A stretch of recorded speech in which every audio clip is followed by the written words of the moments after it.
Hello everyone and welcome back to the Horror Hut. Before you drift off, it would be a nice idea if you could leave a comment to let me know where you are listening from. Please don't forget to give the video a like and subscribe to the channel. Right, let's get comfy and relaxed, and let's begin. Story 1, The Eyes That Watch Me Walk. I never thought my night shift at the bookstore would feel like the prelude to something wrong. The store was nestled in a quiet part of town, sandwiched between a shuttered cafe and a pawn shop with flickering neon. It wasn't the kind of place where anything out of the ordinary happened, but on that Tuesday, everything felt off. I closed the front door behind the last customer just before 8, locking the deadbolt twice out of habit. The street was already emptying as the evening grew colder, and the dim glow of the street lamps cast long, wavering shadows across the cracked pavement. I flipped the sign to closed and started the nightly routine, restocking shelves, wiping down tables, and running a slow inventory check on some of the older titles. The fluorescent lights buzzed faintly overhead, their hum filling the silence. Outside, the occasional car passed, but mostly it was just the city settling into its nighttime rhythm. About an hour in, while I was shelving a stack of hardcovers near the back, I heard the bell above the door jingle. I glanced up, expecting to see someone who had forgotten the closing time. But the glass was dark, reflecting the inside of the store like a mirror. No one. Strange. Maybe the wind had caught the door frame just right. I shook it off and went back to work. A few minutes later, the bell jingled again. This time, I walked over slowly and peered outside. Still nothing. No one on the narrow sidewalk, no one crouched behind the neighboring storefront. The street lamp's yellow light flickered, bathing the walkway in a patchy glow. My heart picked up a little. I checked the door handle. It was locked tight. I moved back to the counter, unease creeping in like a chill from the concrete floor. The next time the bell jingled, I didn't even bother looking. It felt like a game, or a trick someone was playing from the other side to get me rattled. I pulled my phone out but saw there was no signal. Typical for this part of town, but tonight it felt worse. I returned to my spot near the registers and tried to focus on the paperwork I had to finish. But I kept catching movement in the glass, shadows that didn't belong, flashes at the edges of my vision. When I turned quickly, there was nothing but the empty street. Then came the tapping. Soft, deliberate. At first, I thought it was the rain against the window, but the forecast hadn't mentioned any showers. The sound was rhythmic, like someone drumming their fingertips on the glass pane just outside the entrance. I swallowed hard and crept closer. The street beyond was still deserted, but the tapping continued. It was slow and steady, almost patient, like a heartbeat. I pulled back, feeling my throat tighten. Whatever was out there, it wasn't just a coincidence anymore. I scanned the parking lot behind the store, empty. No vehicles, no figures. Just the shadowy outlines of trees and the dull glow of a distant billboard. Minutes passed, and the tapping stopped as suddenly as it began. The silence that followed was so heavy my ears seemed to ring. I tried to convince myself I was being paranoid, that maybe a branch had scraped the window or some animal had wandered too close. I checked the locks again, double and triple, then retreated to the small office in the back. There, I could see the entire storefront through the security monitor's grainy black and white feed. The camera angle was wide, but for a moment, it seemed to catch a figure standing just beyond the reach of the street lamp's light. My breath hitched. I zoomed in with the controls, but the screen flickered, and the figure vanished. I blinked hard, leaning forward, but the feed was back to the empty street. I debated calling the police, but with no clear threat or evidence, and in a neighborhood known for petty mischief rather than serious crime, I worried they'd dismiss me. Still, my phone showed no service, and the landline was a dead line since the last storm 2 weeks ago. The store was my refuge, usually a place of quiet and calm. Tonight, it felt like a trap. I gathered my things to leave early, deciding to walk the block to the bus stop.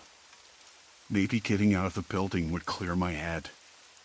As I unlocked the back door, the night air hit me cold and sharp. The alley was narrow and dimly lit, littered with scattered cigarette butts and empty cans. I heard a faint scraping sound from the far end, metal against concrete. I froze. My eyes darted toward the noise, but the alley was empty save for the flickering streetlight that buzzed overhead. The sound stopped. I started moving again, quickening my pace. At the bus stop, the bench was empty, but a crumpled flyer was stuck beneath it, fluttering slightly in the breeze. I picked it up. It was an advertisement for a local gym, nothing threatening, but my fingers lingered on the words. Just then, a shadow shifted behind the bus shelter. I spun around. No one. The street was silent again, the occasional car far off in the distance. My heartbeat thundered in my ears. I looked back toward the bookstore. The windows were dark. No sign of the tapping or the figure. I waited for the bus, trying to steady my breathing. The minutes stretched, each one heavier than the last, until headlights finally appeared, slicing through the night. I climbed aboard and sank into the seat, pulling my coat tighter. As the bus pulled away, I glanced back toward the bookstore's faint glow in the distance. Somewhere, just beyond the reach of the streetlights, something was watching. Waiting. The sense of relief I felt was shallow, fragile, like the brief pause before a storm breaks.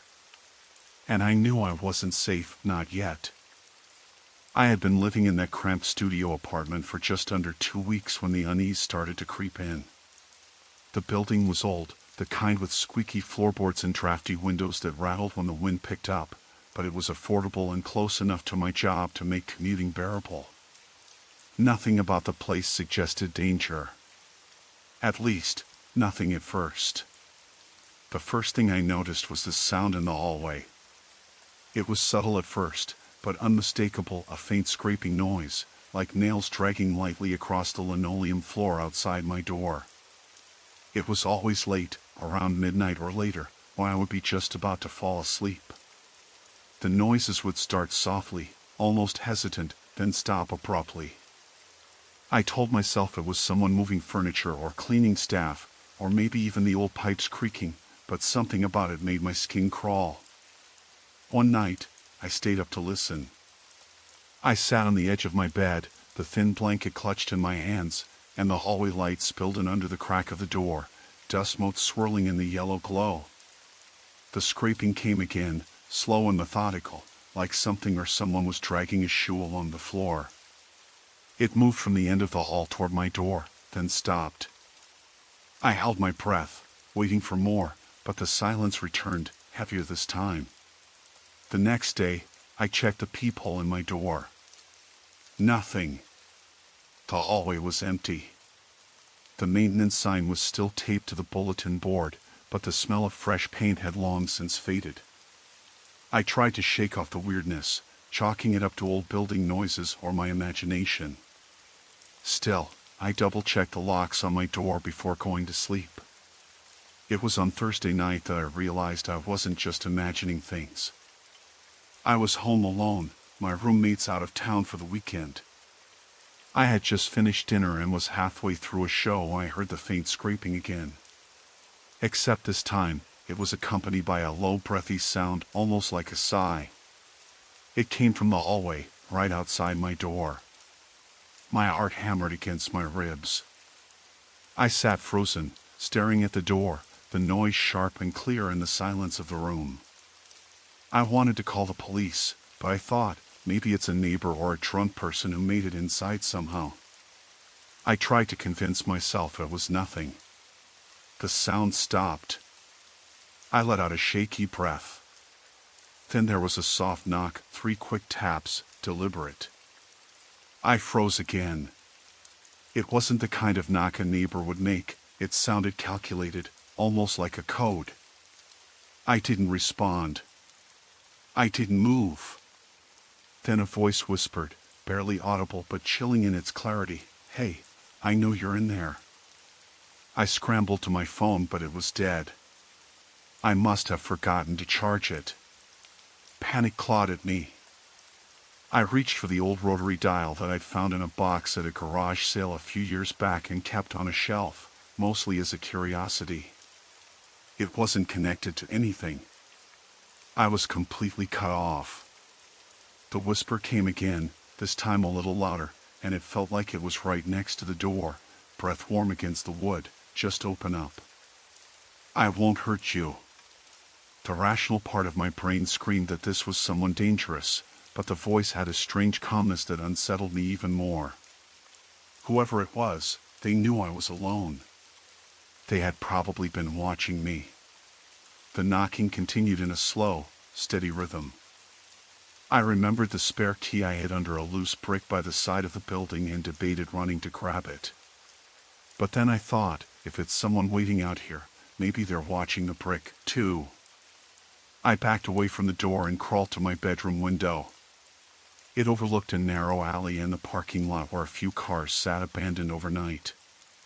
The street lamp outside flickered, casting long, jittery shadows on the cracked asphalt. I peered out, hoping to catch a glimpse of whoever was outside, but the alley was empty. No sign of a person. I waited a few minutes, heart pounding, ears straining for any other sound, but the hallway was silent. Relief washed over me, but I didn't lower my guard. I locked the deadbolt and slid the chain across. Then I pushed a heavy bookcase in front of the door, hoping it would buy me some time if whoever was out there had a key. The next morning, I was exhausted and jumpy, every noise in the apartment setting me on edge. I told my manager I needed to swap shifts so I could stay home and try to get some rest. But even during the day, I couldn't shake the feeling that I was being watched. That afternoon, I went to the mailbox downstairs. My hands trembled as I lifted the lid. Amid the usual bills and junk mail was a small, unmarked envelope, no return address, no name. Inside was a single scrap of paper with a message scrawled in uneven, almost childish handwriting, "I'm close." I dropped the envelope and nearly ran back up the stairs, heart hammering so hard I thought it might burst through my chest. I locked my door behind me, wedged the bookcase in place again, and sat against the wall, trying to breathe evenly. I didn't know who was watching me or what they wanted, but now there was no doubt. The danger was real, and it was closing in. That night, I barely slept. Every creak and whisper outside made me flinch. I kept my phone plugged in, finger hovering over the emergency call button. I debated going to the police but feared they'd dismiss it as paranoia without concrete evidence. The hours dragged on, and just before dawn, I heard it again, the scraping, the breathy sigh, the deliberate taps on the door. Then a voice, clear and calm, whispered, "Don't be scared. I'm just outside." I locked my eyes on the door, willing it to hold. The sound stopped abruptly, then the hallway felt deathly silent, as if the person had vanished into thin air. For the first time since it started, I allowed myself a shaky breath. But I knew this was only the beginning. Whoever was out there wasn't going to stop, and I was running out of options. I had never thought much about the bus stop at the edge of town before that night. It was just a patch of cracked concrete with a bent metal bench, half covered by an old, stained shelter. The flickering streetlight overhead buzzed faintly, casting long, uneven shadows on the sidewalk. I'd arrived there around 11:15 p.m., waiting for the last bus back to my apartment from the late shift at the diner. The world was quieter than usual, the usual passing cars and distant murmurs of nightlife reduced to a whisper behind the trees edging the road. I was alone, or so I thought. At first, the only unusual thing was a man standing a few feet away, just beyond the shelter's pale yellow light. He was leaning against the lamppost, hands shoved deep in the pockets of a dark jacket, the collar turned up against a cool spring breeze. His face was mostly hidden in the shadows, but I caught the sharp outline of a nose and the glint of eyes that seemed to flicker when he noticed me looking. I shifted on the bench, pulling my coat tighter around me, trying to ignore the prickling feeling at the back of my neck. The bus was due in 10 minutes, but the man stayed where he was, silent, unmoving. I caught my breath when he took a step closer, stopping just at the edge of the light. For a moment, I considered standing up, moving away, but the bus stop was a small, isolated space, and my options felt limited. Besides, I told myself, there was nothing remotely threatening in the way he stood, no raised voice or sudden movement. Then he spoke, his voice low and rough like gravel grinding against glass. "You live alone?" The question hit me like a cold splash. I stared at him, uncertain whether to answer, but something in the tone, casual but too sharp, made the hairs on my arms rise. "Yeah," I said cautiously, keeping my gaze steady. "Why?" No response. Just a slow, deliberate step forward. I noticed then that his boots were scuffed, mud caked along the soles, and there was a faint, sour smell, wood earth and something metallic, like old rust mixed with sweat.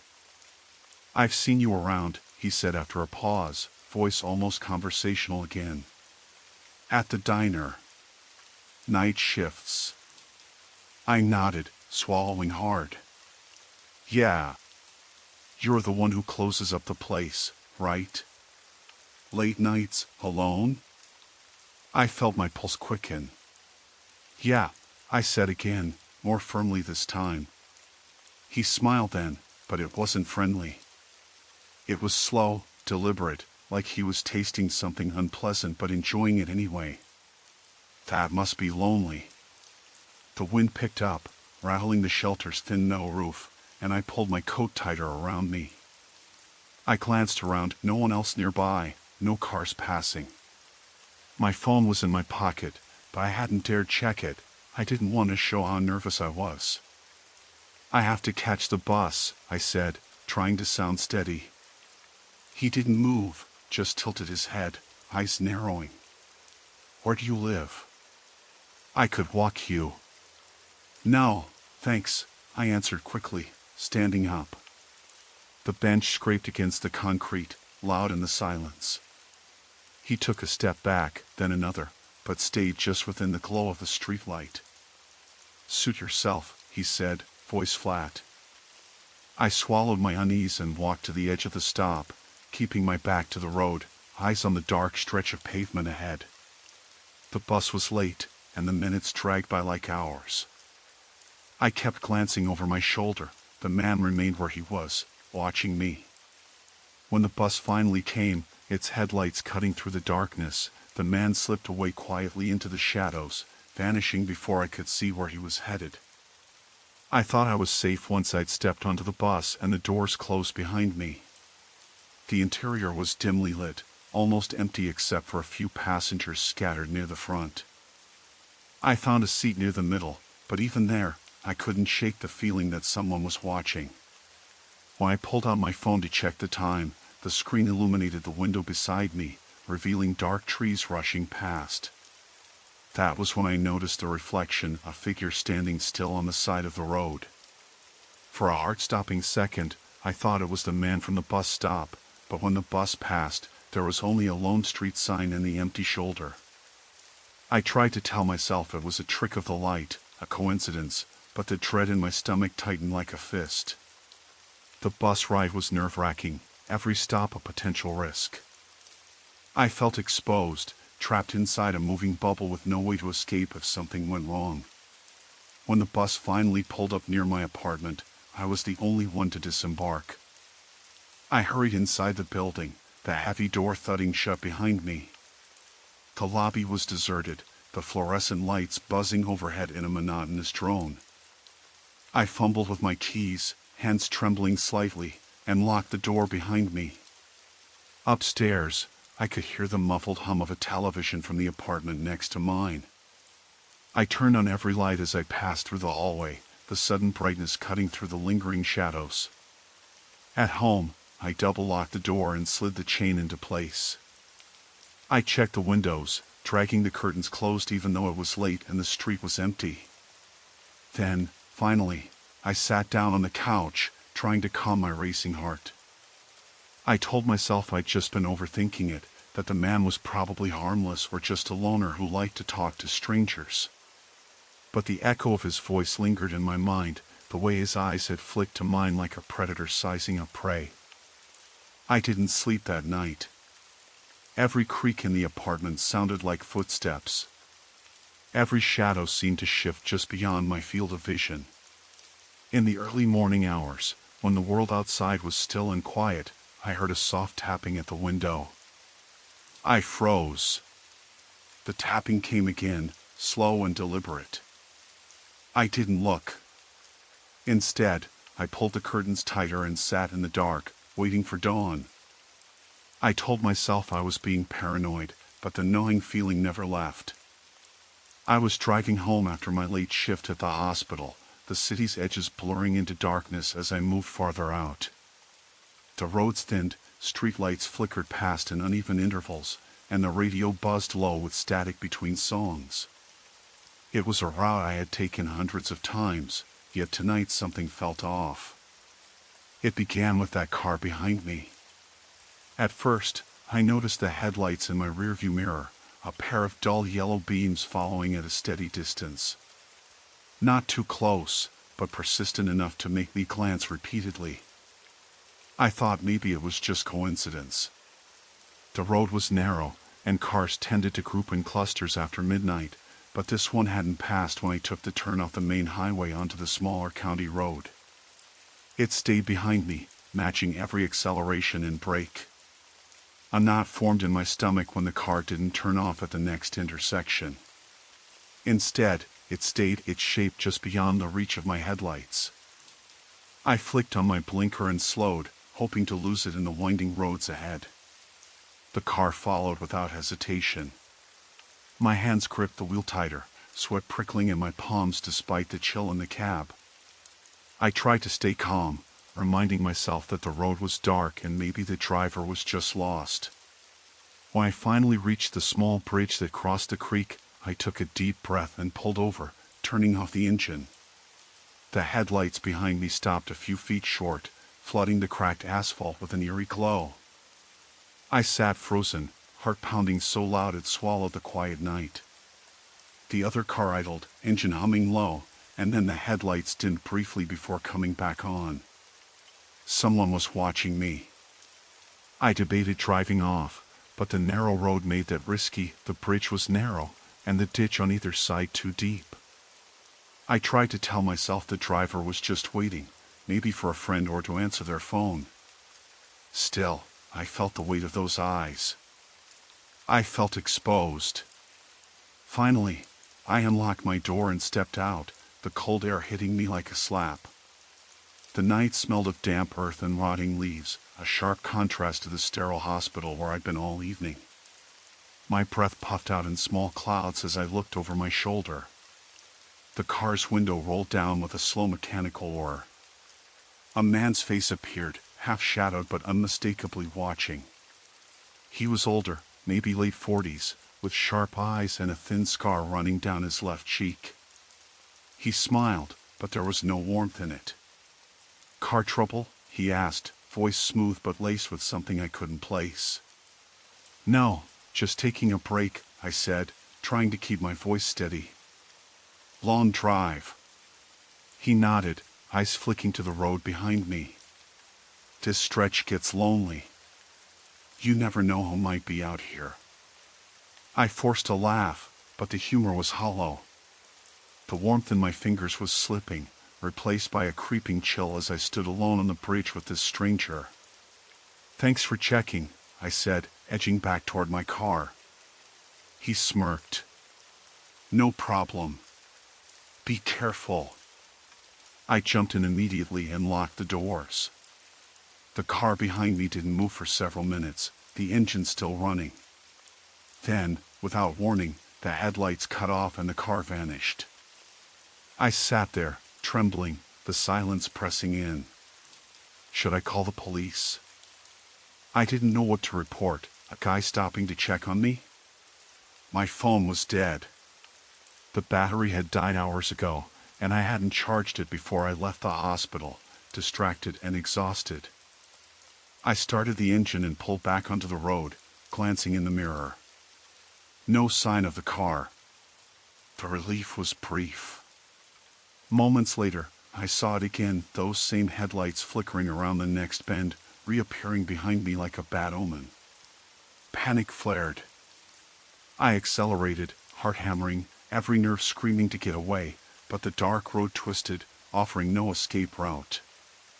I thought of stopping at the old gas station up ahead, the only place open this late, mostly a convenience for truckers. Maybe there'd be someone there. But then I thought better of it. I hadn't been alone with a stranger this close. Could I really trust anyone? I kept driving, the sense of being stalked tightening like a noose. My eye started to every shadow, every rustle in the trees lining the roadside. The wind whispered past the cracked windows in eerie sibilance, and I realized how isolated I was. Ahead, the faint glow of the gas station appeared. I pulled in quickly, lights flickering overhead, the pump's digital display buzzing faintly. The station was empty except for a weathered man behind the counter, watching the door with tired eyes. His face was a road map of wrinkles and years spent behind that counter. I nodded to him, breath shallow, and ran inside. Gas? I asked, though I hadn't checked my tank in hours. He shook his head. Closed. Pumps on the fritz. You just passing through? I hesitated, then nodded. Yeah. Sorry to bother you. He shrugged. No bother. His eyes lingered on me a moment longer, then he looked away. I stepped back outside, and the car was parked at the far edge of the lot, but this time the driver was nowhere to be seen. The engine was off, and the darkness behind the building swallowed the spot where the car had sat. I caught my breath and got back into my car, locking the doors immediately. Maybe the guy was hiding, waiting for me to leave. Or maybe he had lost interest. I didn't want to wait to find out. As I pulled back onto the road, the radio sparked to life unexpectedly, cutting through the silence with static and fragments of old music. A chill raced down my spine as the signal warped and shifted. The signal faltered, and then a voice came through, low and distorted, barely audible. Why are you running? I slammed the radio off, my hand shaking. My reflection in the rearview mirror was pale and wide-eyed. The road stretched ahead, dark and unknowable. I kept driving, faster now, hoping the headlights wouldn't return, hoping I could put this night behind me. But deep down, I knew this wasn't over. The night shift at the diner was usually the kind of job that dulled your senses. The steady hum of the neon sign outside, the clink of coffee cups, the occasional drunken customer with a story that wasn't quite true but entertaining nonetheless.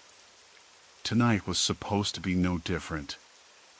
I clocked in at 10 p.m., my usual route to the corner booth where the manager kept the schedules and receipts. The place was almost empty, just the janitor whistling to himself as he mopped the floor near the back exit.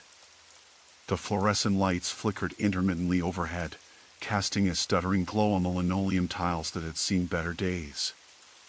I poured a cup of coffee, its bitterness sharp against the quiet hum in my ears. It was cold outside, but the diner's old heater rattled to life, pushing a dry warmth through the cramped space.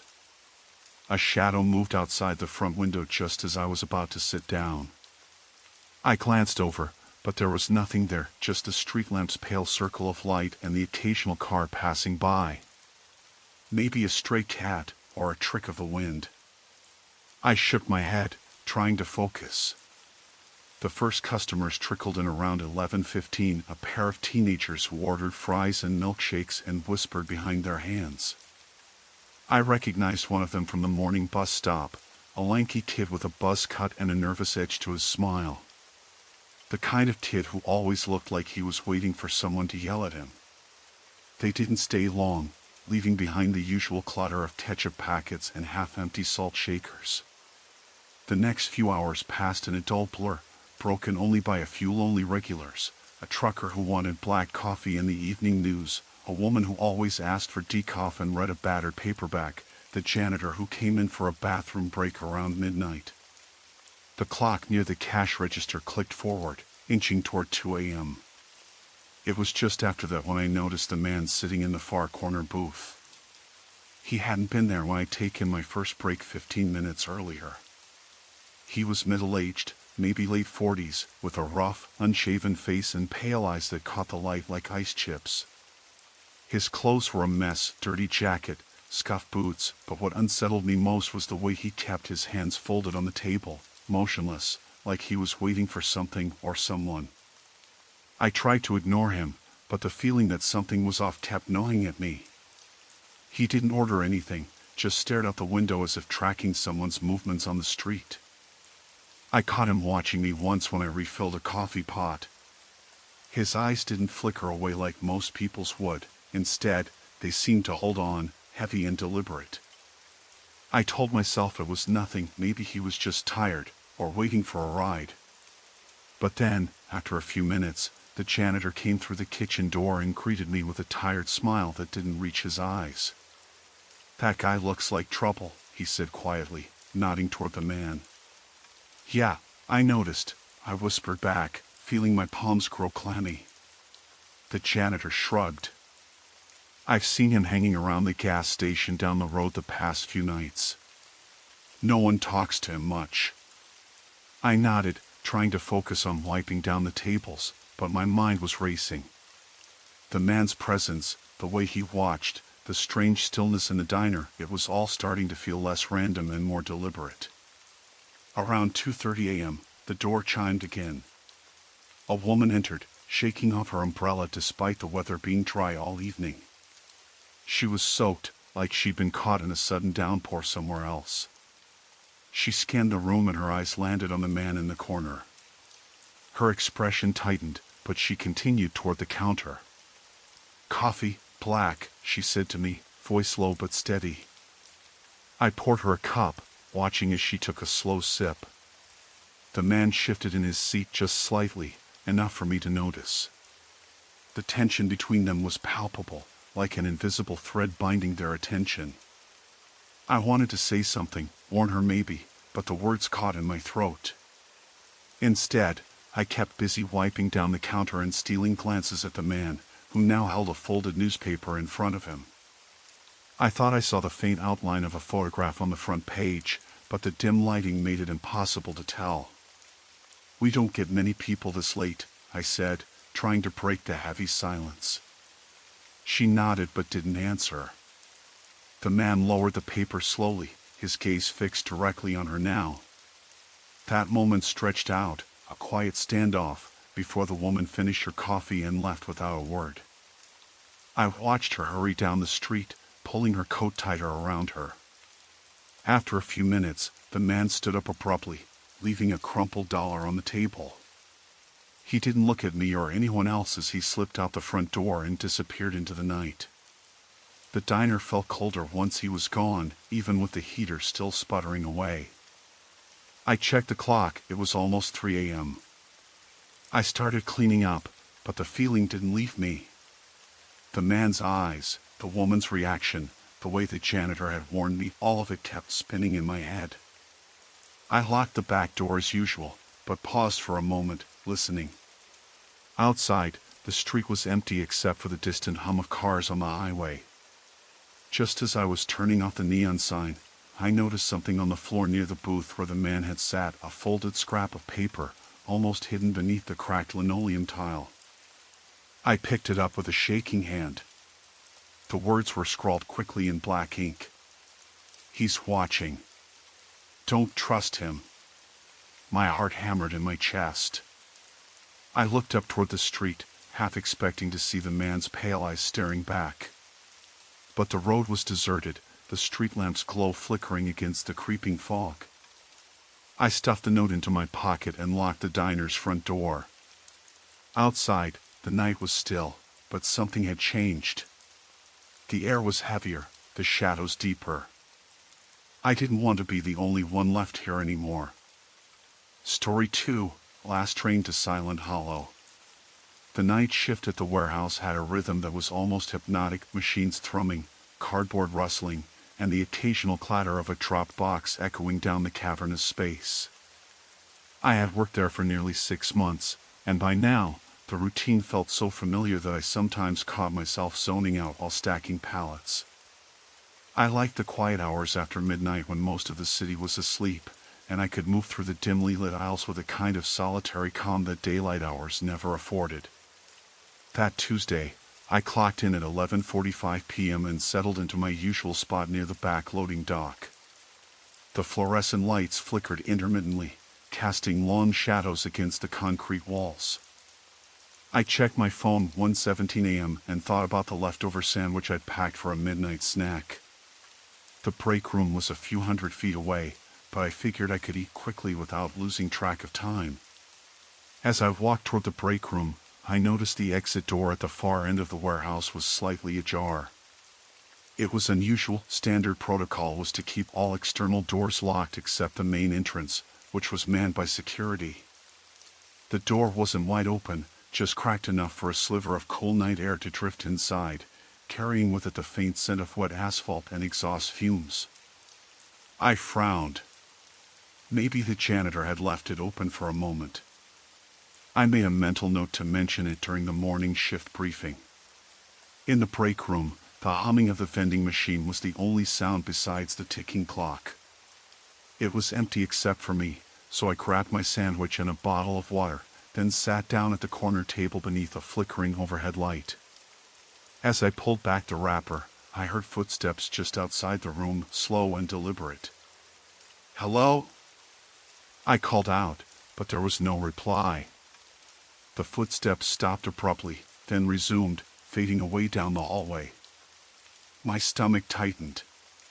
It was probably another night shift worker or one of the maintenance guys doing a late check.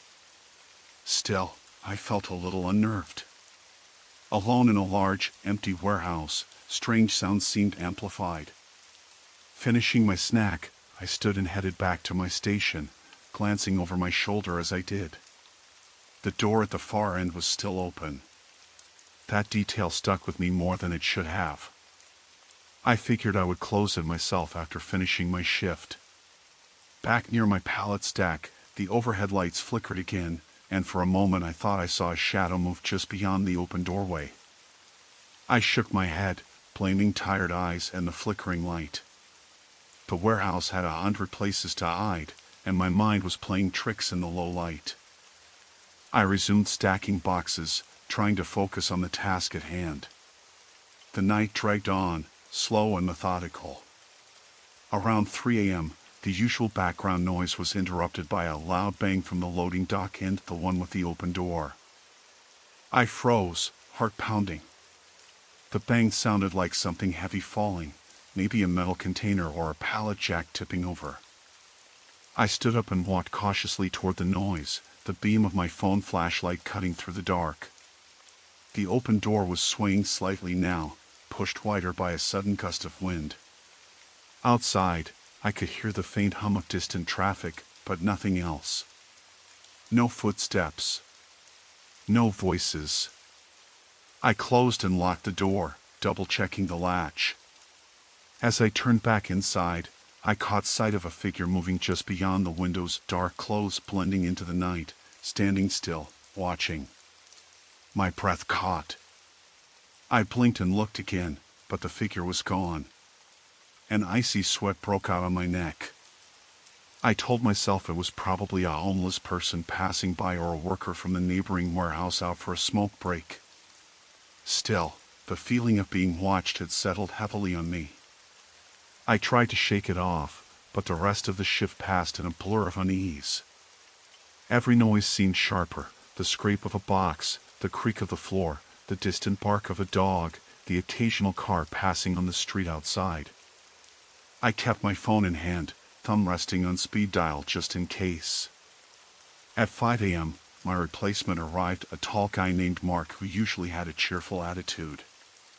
I told him about the open door and the noises, but he shrugged it off. Maybe someone forgot to lock up, he said.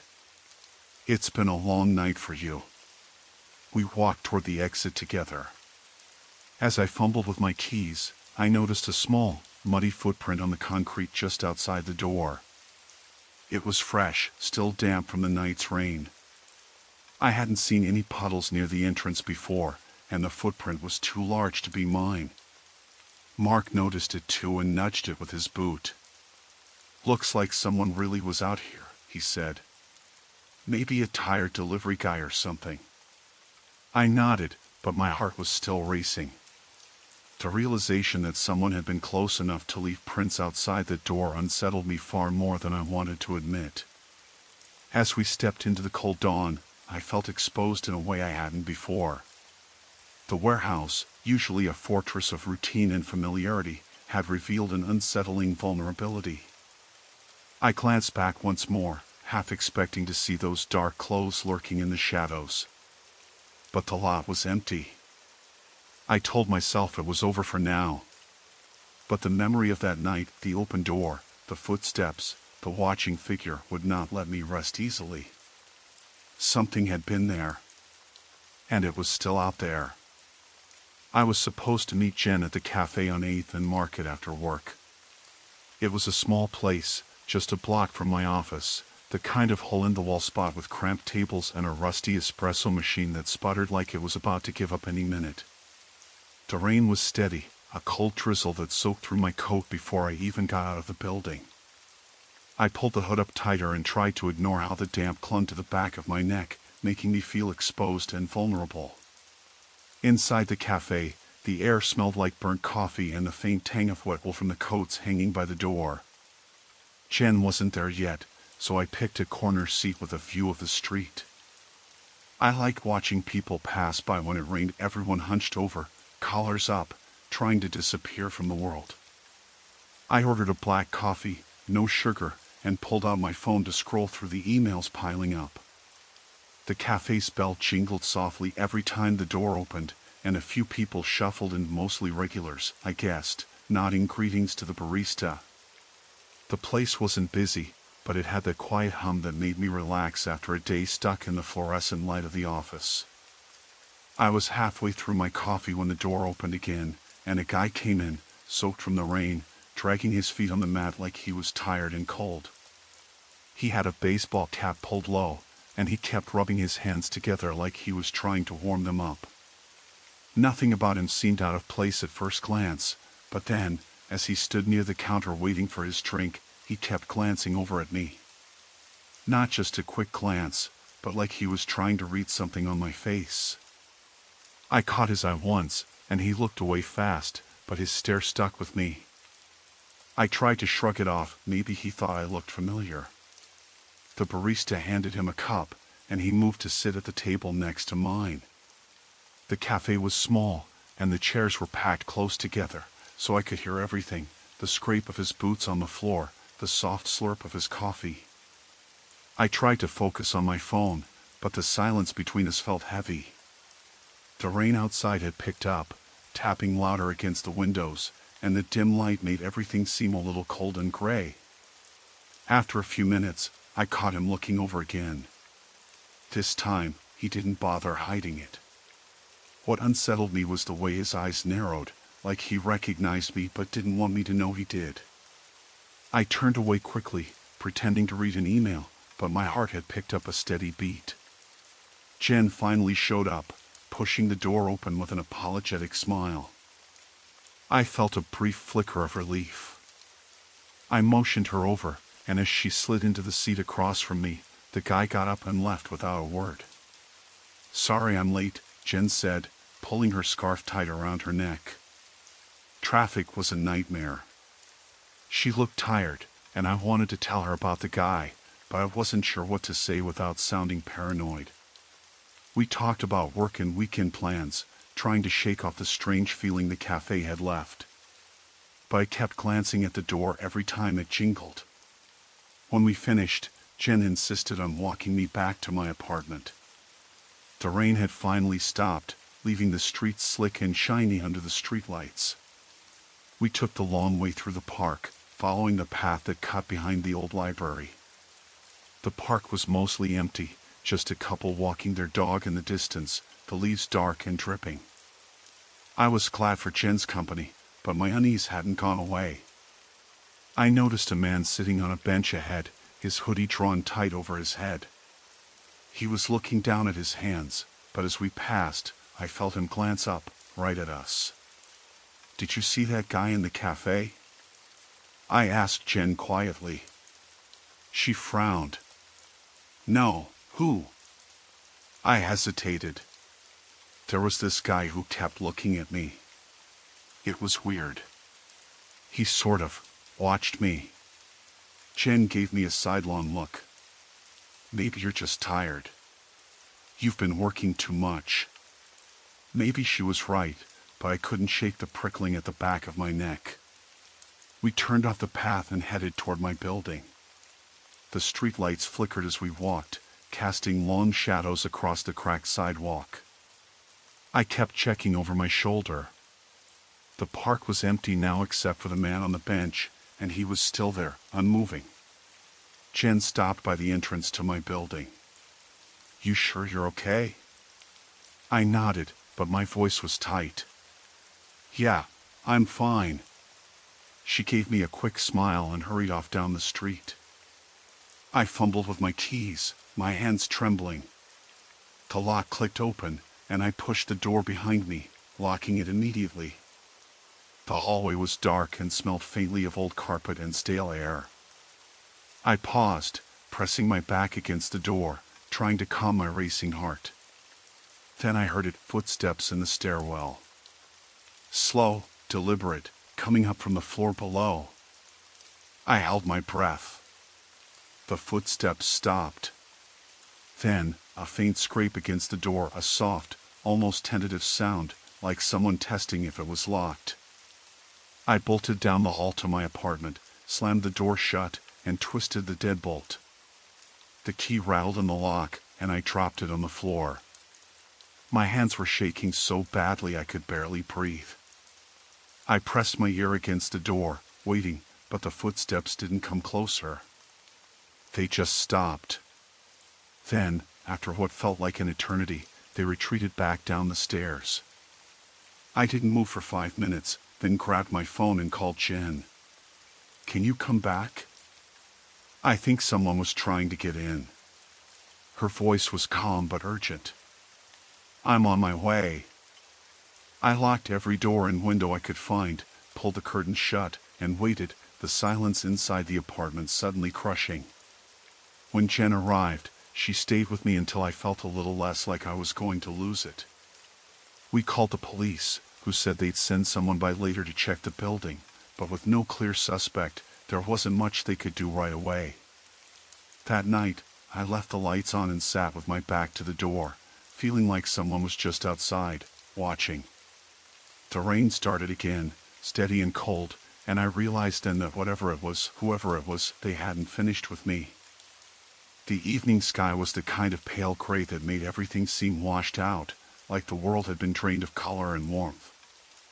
I was locking up the small cafe where I worked, just a few blocks from my apartment, in a neighborhood that still felt a little rough around the edges but was quiet enough at night.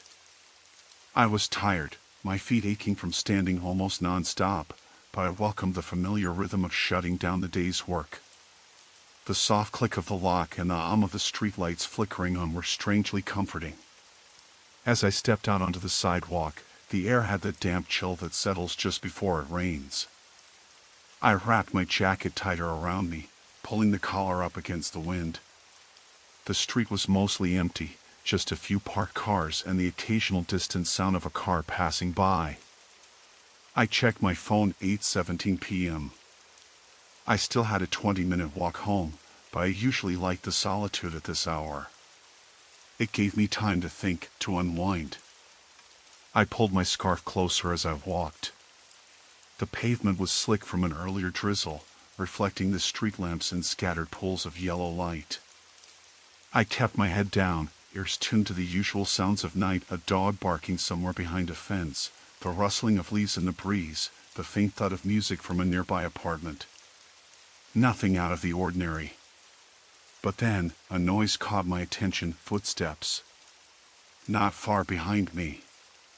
Steady, deliberate. I glanced over my shoulder for a split second. No one. Just the empty street and the shadows cast by the flickering street lamps. I slowed my pace. The footsteps didn't match mine in pace, but they were close enough to make me uneasy. I told myself it was probably someone heading in the same direction, maybe a neighbor or a delivery person. Still, I didn't like the feeling of being followed. My phone buzzed in my pocket, and I pulled it out with shaking fingers. A text from my mom, just checking in. I thumbed out a quick reply, almost home. See you soon. The footsteps stopped. I froze, heart pounding, listening. The silence pressed in on me, thick and heavy. Then, after a long moment, they started again, but this time slower, more hesitant. I quickened my steps, trying to stay calm, but my breath came out in short bursts, visible in the cold air. Ahead, the street curved sharply to the left, lined with a row of closed shops and a narrow alleyway I always avoided. I debated cutting through the alley to save time or sticking to the main road. I chose the main road, even though it meant an extra 5 minutes. Whatever was behind me could be lurking there. That's when I heard a voice, low, rough, barely above a whisper. Hey! I stopped. The voice wasn't familiar, and it was close, too close. I turned slowly, scanning the dimly lit street. A man was standing just beyond the edge of a street lamp's glow, his face partially hidden under a hood. He didn't look like any of the usual people I saw around here. His eyes were fixed on me, cold and unreadable. "Can I help you?" I said, trying to keep my voice steady. He took a step forward, hands shoved into his jacket pockets. "Just wanted to say hi." The words were casual, but there was an edge to them, like a warning or a test. Something didn't sit right. "I'm just heading home," I said. He smiled then, but it was quick and unnatural, a flash of teeth that didn't reach his eyes. "We can walk together. It's safer." I wanted to laugh, to tell him I didn't need his protection, but my voice caught in my throat. Instinct screamed at me to move, to get away, but I felt rooted to the spot. "Thanks, but no," I managed to say. Turning back towards the street, I started walking again, faster this time. The man followed. I could hear the soft thud of his shoes on the pavement, matching my pace now. I glanced back once more. He was keeping just enough distance to be out of reach, but close enough to keep me in sight. My heart hammered in my chest, and I felt sweat bead on my forehead despite the cold. I pulled out my phone again, fingers trembling. I debated calling someone, anyone, but the signal was spotty here. The battery was low, and the thought of having to explain why I was so scared felt foolish. What if he saw me reaching for my phone? What if he decided to do something worse? I kept walking, eyes darting to every shadow, every flicker of movement. The streetlights flickered again, casting brief darkness that swallowed parts of the street whole. My breath came out ragged, and my legs felt shaky. Then the man spoke again, voice low and just loud enough for me to hear. "You don't have to be scared. I'm not going to hurt you." That only made it worse. Why say that if it wasn't true? What did he want from me? I saw my apartment building up ahead, the small squat silhouette with its chipped paint and the dull glow of a hallway light from the second-floor window. Relief surged through me, sharp and immediate. I was almost there. But as I reached the building's small front yard, he stopped. Just stood there, watching. I rushed up the steps, fumbling with my keys, hands shaking so badly I dropped one. The key clattered loudly on the concrete, and I bent to pick it up as fast as I could. Behind me, footsteps stopped again. I didn't look back. I unlocked the door and slipped inside, slamming it shut behind me. The lock clicked into place, and I leaned against the door, heart thrumming in my ears so loud I thought it might burst. I pressed my ear to the door, listening. Silence. No footsteps. No voice. Just the muffled sounds of the street and distant traffic. I pulled out my phone and sat down on the floor, trembling as I texted my mom again. Got home. Locked up. All good.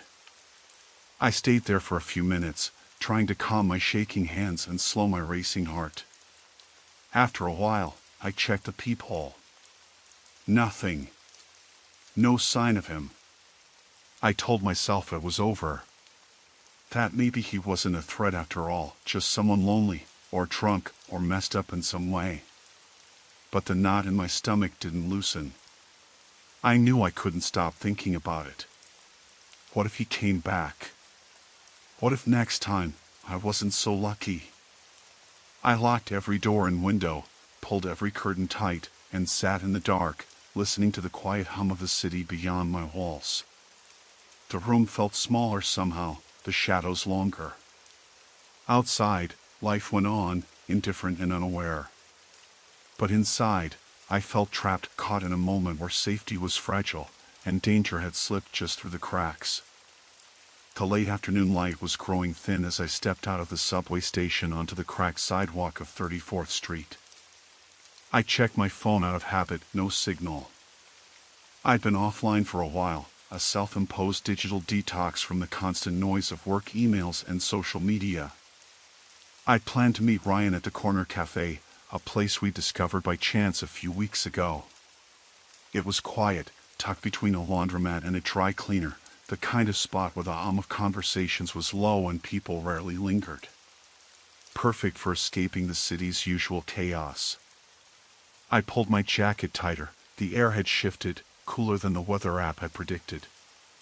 A chill crawled up my neck, but I shrugged it off, focusing on the familiar route. I was halfway down the block when the first odd thing happened. A man stepped out of the laundromat behind me, pushing the door closed carefully, almost silently. He was in his mid-40s, wearing a wrinkled blue shirt and faded jeans, with a gray baseball cap pulled low over his eyes. Nothing remarkable, except he didn't glance around, just kept his head down and started walking the same way I was going. At first, I thought it was coincidence. Lots of people walk this way during rush hour. But every few steps, he slowed as if matching my pace, then sped up again when I did. My stomach tightened. I tried not to look back. The street was fairly busy, people on their phones, a dog walker a few yards ahead, a couple arguing in hushed tones near the bus stop. Any of them could have noticed if something was wrong. I kept my stride steady, eyes forward. When I reached the cafe, I glanced inside. Ryan was already there, seated by the window, his laptop open and a half-empty cup of coffee beside him. Relief washed over me. I stepped inside, the warm smell of roasted beans and old wood enveloping me. "Hey, sorry I'm late," I said, sliding into the chair opposite him. "No worries," Ryan replied, looking up with a smile. "You look like you've seen a ghost." I laughed it off. Just a long day. My mind was elsewhere, still on the man outside. I pulled the window curtain aside and scanned the street. He was gone. Maybe he turned a corner. Ryan caught my expression. "Everything all right?" "Yeah," I said, forcing a smile. "Probably just paranoia." We talked about work, our plans for the weekend. The cafe gradually emptied as daylight faded into an orange glow. Outside, the streetlights flickered on, casting long shadows over the cracked pavement. When I finally stood to leave, the man was waiting across the street, leaning against a lamppost. He looked up as I stepped out, his face half hidden by the cap's shadow. Our eyes met briefly before he looked away. My heart thudded, a cold knot forming in my chest. I crossed quickly, heading toward the bus stop 2 blocks down. The hum of the city at night was different, more distant, more hollow. I felt exposed, every footstep echoing. At the shelter, a woman with a stroller glanced at me, then away. The bus was late. I pulled out my phone to check the time. No signal. Panic prickled at the back of my mind. I pressed the power button, hoping for a reset, but the screen stayed black. I tried again. Nothing. From the corner of my eye, I caught movement. The man had crossed the street and was walking toward me, hands stuffed in his pockets, moving with a slow, deliberate gait. I looked around. The street was almost empty now. The bus stop was deserted except for me. My stomach churned. I considered turning and crossing back, but I felt trapped between the street and the empty storefronts behind me. I swallowed hard.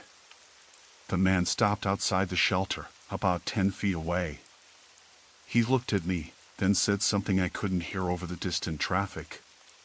His voice was low, gravelly. "Hey, can you help me out?" he called. I shook my head, trying to appear calm. "No." "Looked like you dropped something." He took a step closer. I scanned for any escape but saw none. The bus still hadn't arrived. "What do you want?" I asked, my voice sharper than I intended. He shrugged.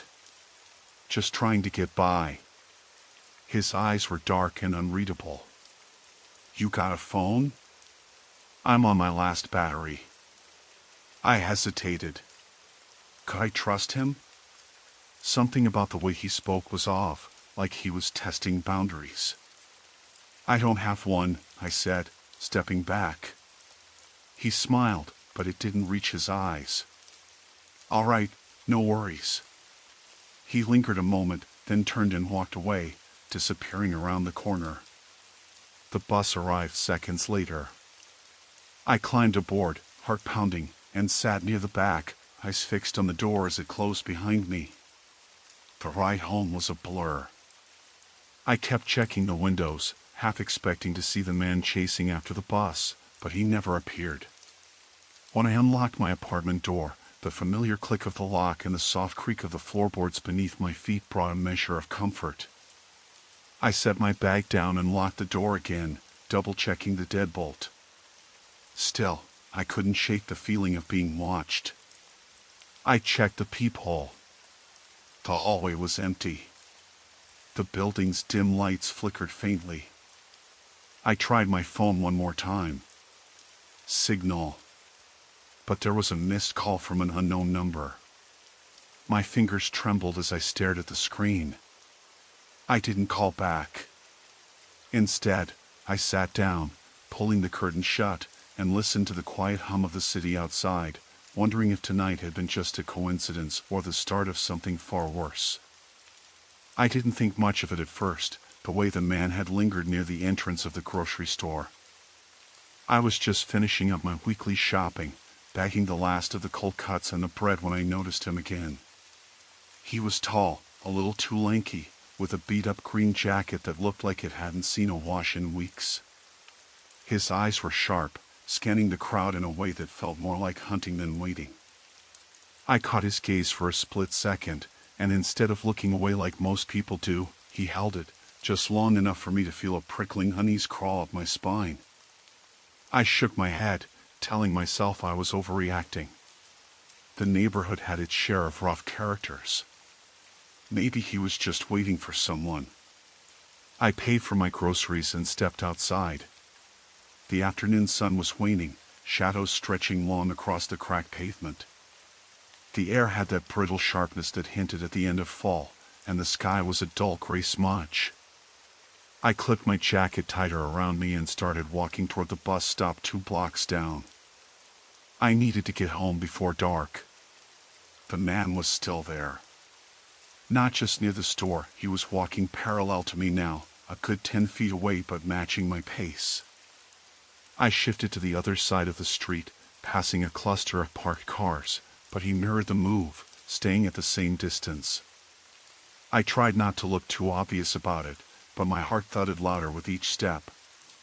I told myself again that maybe I just looked nervous, and maybe he thought I was someone else. That was all it was. Nothing personal. When I reached the bus stop, I glanced down the street. No sign of the green jacket. Relief bloomed in my chest, but it was short-lived. As the bus approached, I saw him step onto it too, sliding in at the back. The bus doors closed behind him with a smooth, mechanical hiss. I hurried to the front and got on, sitting 2 rows ahead, near the window. I kept my eyes on the man, who now leaned back in his seat, arms crossed, staring out at the grimy cityscape. The bus rattled through the streets, stopping at dimly lit stops filled with transient figures and tired commuters. Every few minutes, I looked back. He didn't get off. He didn't move. Just sat, watching. I felt a growing knot of dread twist in my stomach. I tried to relax, telling myself I'd get off at my stop and be safe inside my apartment in 20 minutes. But then, the man got up and walked forward, passing right by me without a word, his breath smelling faintly of stale cigarettes. He didn't glance my way, but the weight of his presence was crushing, like a dark cloud settling over my chest. I got off at my stop, heart pounding so loud I thought it might echo in the empty street. The bus pulled away, and I hurried towards my building. The street was mostly deserted now, a few cars parked haphazardly, their windows reflecting the flickering streetlights. I fumbled with my keys, hands trembling, and finally let myself in. The familiar click of the door locking behind me should have brought comfort, but instead it felt like a flimsy barrier against the unknown. I went upstairs, turning on every light as I passed. The apartment smelled like stale coffee and old books, a comforting scent that made the tension inside me loosen just a little. I locked the deadbolt, checked the windows, and sat down on the couch, trying to steady my breathing. I told myself it was over. He couldn't have followed me home. The bus route wasn't direct, and I was sure he had gotten off somewhere else. Then came the knock. At first, I thought it was the wind. The kind of soft, uneven tap that sounds like someone trying the doorbell but giving up. But it came again, sharper this time. 3 quick, forceful raps. My throat went dry, and I didn't answer. I crept to the peephole and looked out. No one. The hallway was empty and dimly lit, but I saw something, a shadow, shifting at the edge of the light. I blinked. Nothing. Just my imagination. I told myself to calm down. Maybe a neighbor messing around. I ignored the door, pretending it wasn't there. But then the knocks turned to pounding, deliberate, urgent. The kind of noise that would wake anyone in the building. I moved away from the door, heart hammering, trying to figure out what to do. Call the police. But what would I say? That some guy was pounding on my door and I didn't know why. What if he had a weapon? I grabbed my phone from the coffee table and dialed 911. As I whispered my address to the dispatcher, the pounding stopped. The silence that followed was worse, a heavy, expectant quiet that made every creak in the old building sound like a footstep. Then the knocking started again, this time slower, softer. Like he was toying with me, waiting for me to come to the door. I sank to the floor, sliding back against the wall, phone clenched in my hand, fingers icy cold. The dispatcher was still on the line, telling me an officer was on the way, but the minutes stretched out like hours. I thought about the bus, about the way the man had followed me so calmly, almost effortlessly. He knew the route, he knew where I lived. I hadn't seen his face properly, but something about him, the way he watched, was meant to unnerve. Like he wanted me to know he was there. After what felt like an eternity, I heard footsteps on the stairs. Heavy, slow. The door rattled as someone pressed against it with the weight of their body. I pressed my back harder against the cold wall, holding my breath. Then a voice, low and steady, but with an edge of menace. "Hey, I know you're in there. Just open up. I don't want to make this harder than it has to be." I didn't answer. The footsteps retreated, and the pounding stopped. The silence settled again, so thick I thought it might suffocate me. A few minutes later, the sound of sirens pierced the night. The police arrived, knocking loudly, announcing themselves. I stepped away from the door, voice shaking as I told them what happened. They searched the building, checked the nearby streets, but there was no sign of him. I sat in my apartment for the rest of the night, lights on, phone close. I didn't sleep. Every shadow felt like a threat, every sound a warning.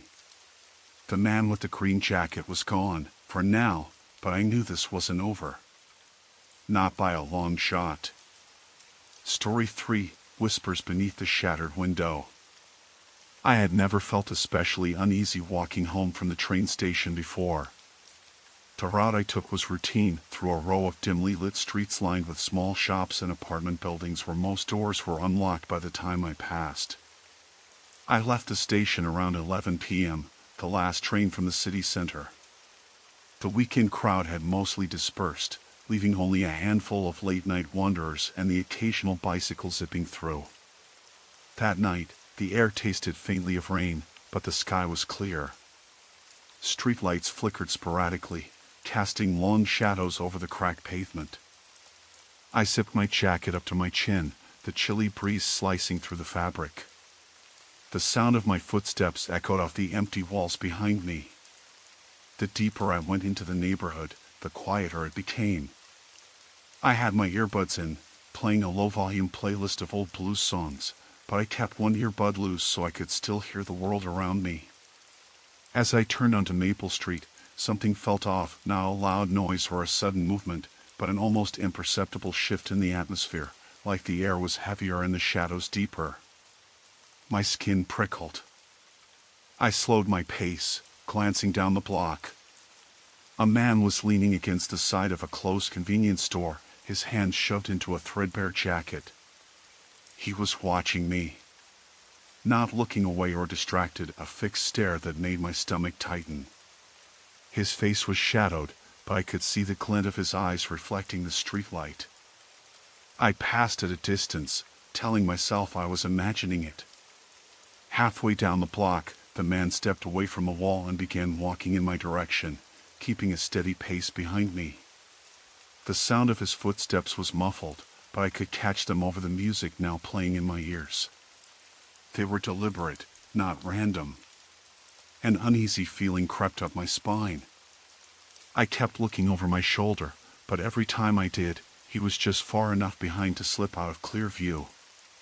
When I stopped at a crosswalk, he did too, waiting beside me. The streetlight flickered again as we both stood there, and I caught a glimpse of his face, unshaven, with a tired expression, and eyes that seemed too alert for someone standing so still.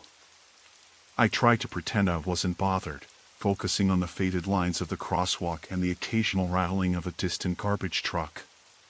When the light changed, I hurried across, hearing his footsteps quicken behind me. My heart thumped harder as I neared the turn onto Birch Avenue, where my apartment building stood at the end of the block. By the time I reached my front door, hands fumbling for my keys, the man was less than 10 feet behind me. I glanced back once and caught him watching, his mouth slightly parted as if he wanted to say something or maybe just breathe. My fingers trembled, and it took 3 tries to get the lock undone. I slipped inside, locked the door, and leaned against it with a shaky breath. The hallway was dark except for the red glow of the emergency exit sign. I tried to calm myself, telling myself he was probably just wandering home late, or maybe waiting for someone. But then I heard footsteps outside, the slow, deliberate kind that made my blood turn cold. Not the quick patter of someone passing by, but measured steps pacing the hallway in front of my door. I pressed my ear to the door, straining to hear over the pounding in my chest. The footsteps stopped. Then, a faint shuffle. A soft scrape as if something was being dragged along the floor. My breath caught, and I fumbled for my phone, hands shaking too much to unlock it right away. A sharp knock rattled the door frame. Not a normal knock, more like the edge of a fist hitting hard, 3 times in rapid succession. My heart exploded in my chest. I whispered, "Who's there?" but the only answer was silence. I wanted to scream, to run, but my legs felt locked in place. The knock came again, slower this time. Then silence. Minutes passed, or maybe seconds, I couldn't tell. I was frozen, my eyes fixed on the peephole, willing the shadow beyond to disappear. Then, footsteps retreated. I heard the scrape again, fading down the hallway. I waited another long minute before I dared to unlock the door just enough to peer out. The hallway was empty. No sign of a man. I didn't sleep that night. The apartment felt too quiet, too vulnerable, like a thin veil separating me from something dangerous lurking just beyond the walls. I kept checking the locks, the windows, the peephole. By morning, the tension had ebbed slightly, replaced by a dull ache of exhaustion. I told myself it was a coincidence, that he had no interest in me, just a late-night wanderer caught in an empty corridor. But when I checked my phone, there was a message I hadn't seen before. It wasn't a text, but a photo. A picture of the sidewalk outside my building. Taken from ground level, close enough to see my doorstep. No words, no sender. I stared at it for a long time, my hands tightening into fists. I didn't know who had sent it or how they got so close without me noticing, but the message was clear: I had been watched. And if he knew where I lived, then the man wasn't just a stranger on the street. He was someone willing to cross boundaries, maybe even cross into my home. I locked the door again, pulled the curtains tight, and sat by the window, staring out into the street where the shadows still lingered. The city moved on around me, unaware. But I knew better now. There was no way the night's events were over. The shift ended just after midnight, and I locked up the convenience store behind me. The quiet street was empty except for the occasional car passing by, headlights briefly illuminating the cracked sidewalks. I liked working late hours, the solitude, the steady rhythm of serving the few night customers, and coming home to an empty apartment where I could decompress. But tonight felt different.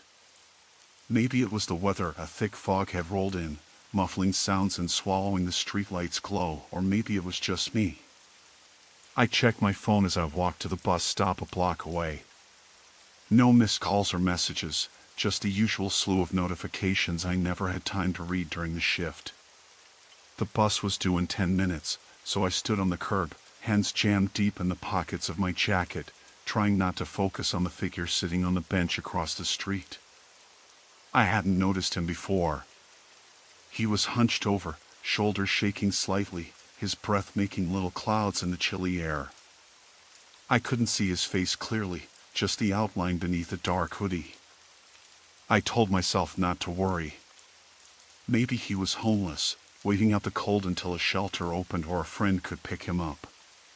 But as I glanced at him again, he moved abruptly, standing up and walking slowly toward my side of the street. I shifted my weight, eyes darting to the empty road behind me.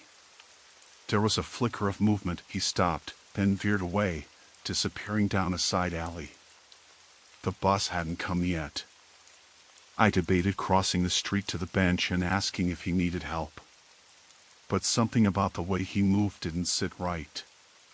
He wasn't staggering or slurring his words. His steps were deliberate, almost cautious, like he was watching me as much as I was watching him. The hairs on my neck prickled. I pulled my jacket tighter and kept my gaze fixed on the approaching bus headlights. The bus arrived, and I climbed aboard, sinking into a seat by the window. I looked back toward the street, but the man was gone. The bus's interior was dim, and only a few other passengers stirred from their own pockets of silence. I tried to calm my breathing, telling myself it was just paranoia. I'd had a long day, and foggy nights always threw me off. About 10 minutes later, the bus pulled up to my stop. It was a lonely stretch of road lined with tall pines and old street lamps spaced far apart. I stepped off, pausing to check my phone for the time. Suddenly, a faint rustle came from one of the trees. I stopped moving, listening. The wind didn't sound like that. It was a soft, shuffling noise, like someone brushing against branches. I told myself again it was nothing. Probably an animal. Still, I started walking faster. The street lamps created circles of yellow light, but the gaps between them were pools of darkness that seemed to lean in. I tried not to look over my shoulder, but the feeling of being watched crept in, crawling under my skin. Halfway to my apartment, I heard footsteps behind me. Soft, steady. I didn't dare turn around. I broke into a jog, the soles of my shoes slapping against the cracked pavement. The footsteps quickened, matching my pace. I risked a glance. A man, mid-30s, wearing a baseball cap pulled low, jogging a few yards behind. His face was mostly shadowed, but his eyes caught the light briefly, dark, focused.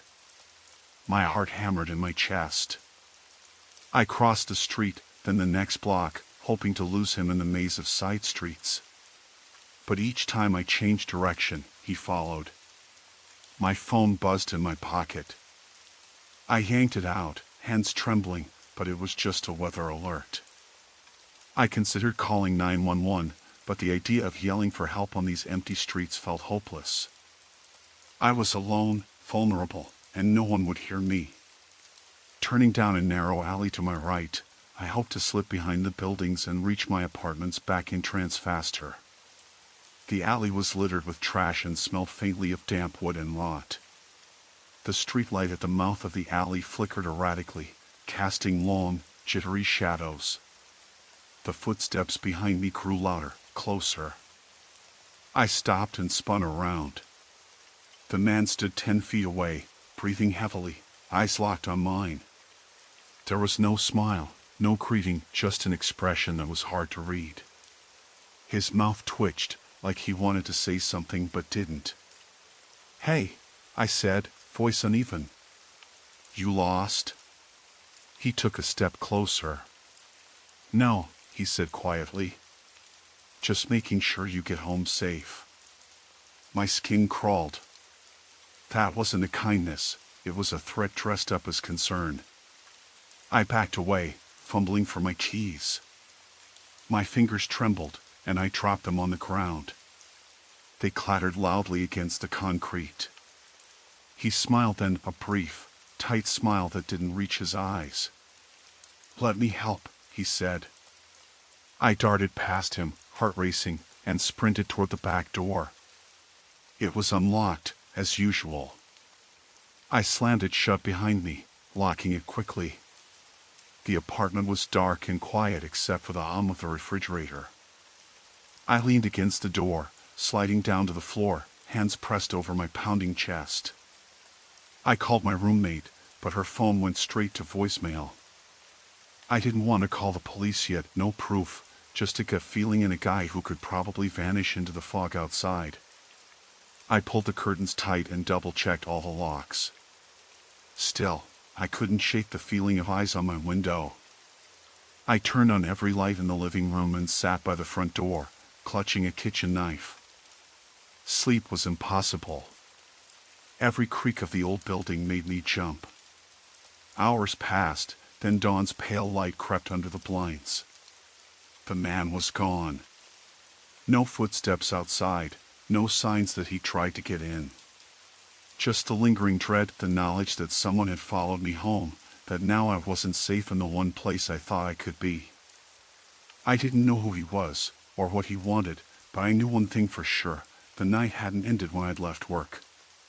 It was only just beginning. I had never been one to stay late at the office, but that Wednesday, things had gotten away from me. Deadlines, meetings, and an unexpected report meant I didn't leave until almost 10 p.m. The parking lot was mostly empty when I got out to my car, and the cold air hit me sharper than I expected for early spring. I pulled my jacket tighter around me and pressed the key fob to unlock the driver's side door.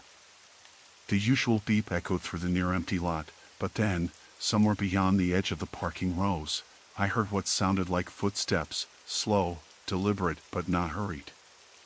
I glanced toward the dim street lamp at the far end. There was no one there. I shook off the feeling, telling myself it was probably just someone locking up late or heading to their car like me. The office building was in a business park, not exactly a bustling area at night, but not deserted either. Still, the sound of those footsteps had unnerved me. I slid into the driver's seat, locking the doors immediately without even starting the engine. My phone buzzed a text from my sister, checking in if I wanted to grab coffee the next day. I thumbed out a quick reply, trying to focus on something normal, but through the windshield, out there in the parking lot, the feeling of being watched gnawed at me. I started the engine, the headlights cutting through the darkness. As I backed out, I caught movement out of the corner of my eye near the entrance to the lot.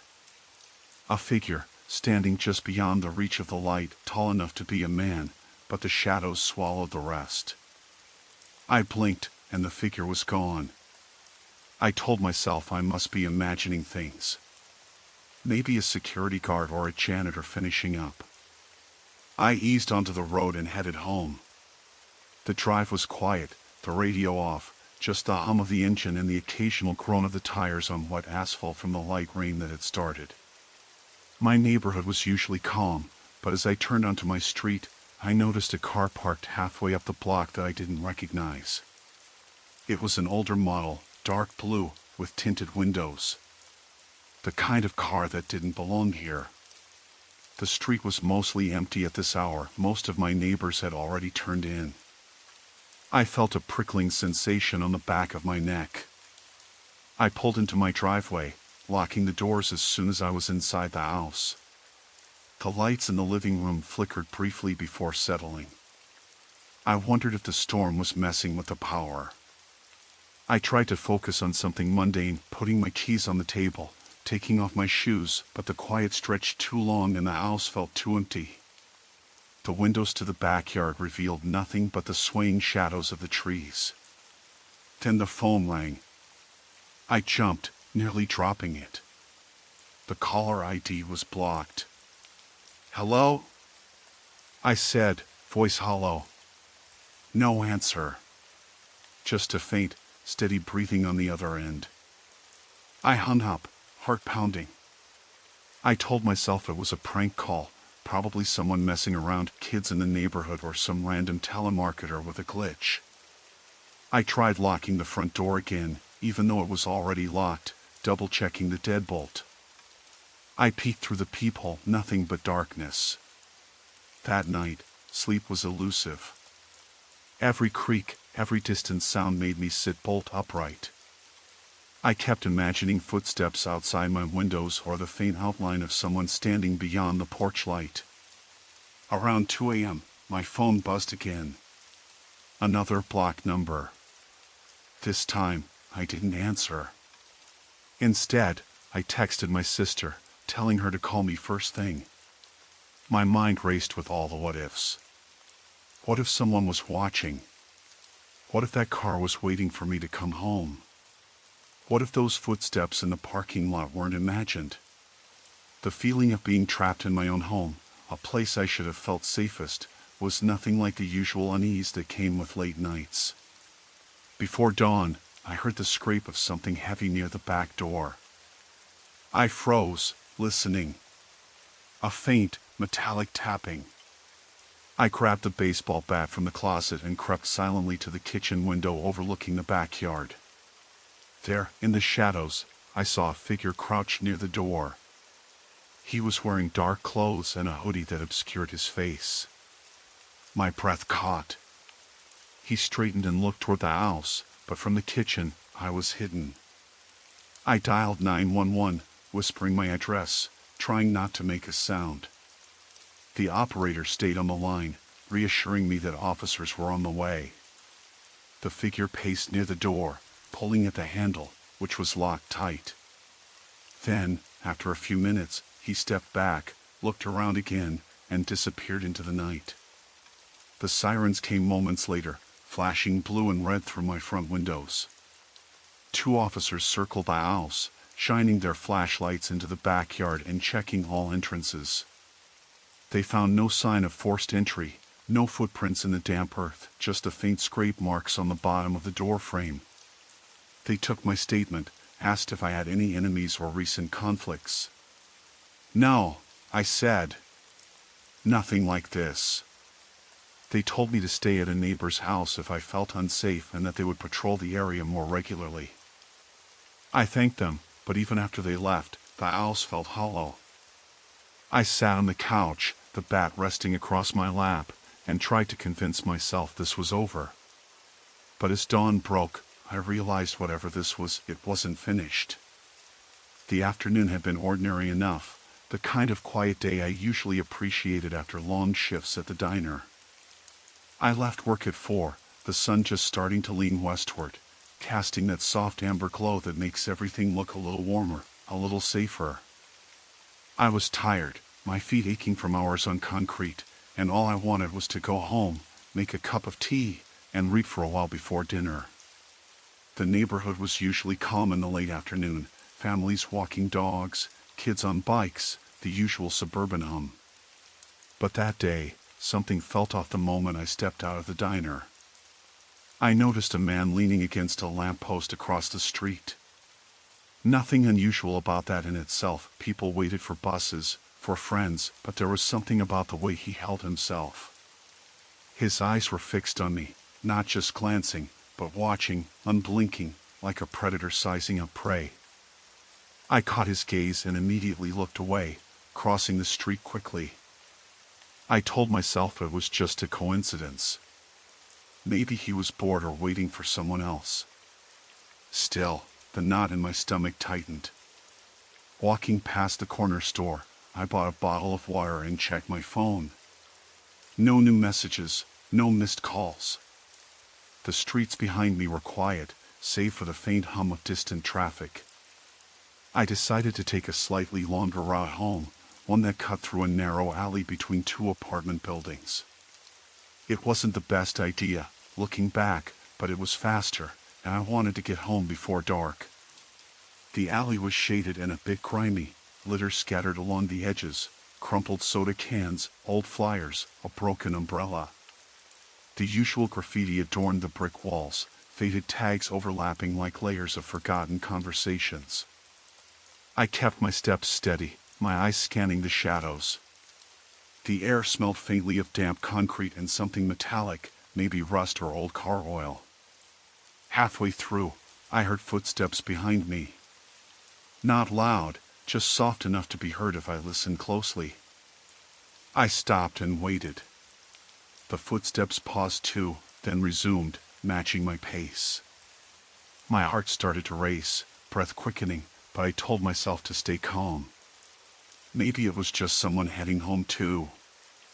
I veered slightly to the right, hoping to pass an open doorway where I could slip in and lose whoever was behind me. But the footsteps didn't falter. They followed. I pulled out my phone, thumb hovering over the flashlight app, but didn't turn it on. I didn't want to make a scene or give away my fear. The alley was long, but I could just make out the street at the far end, where the light was better. If I kept walking, I could be out of there in less than a minute. I didn't dare look back again. Instead, I tightened my grip on the water bottle.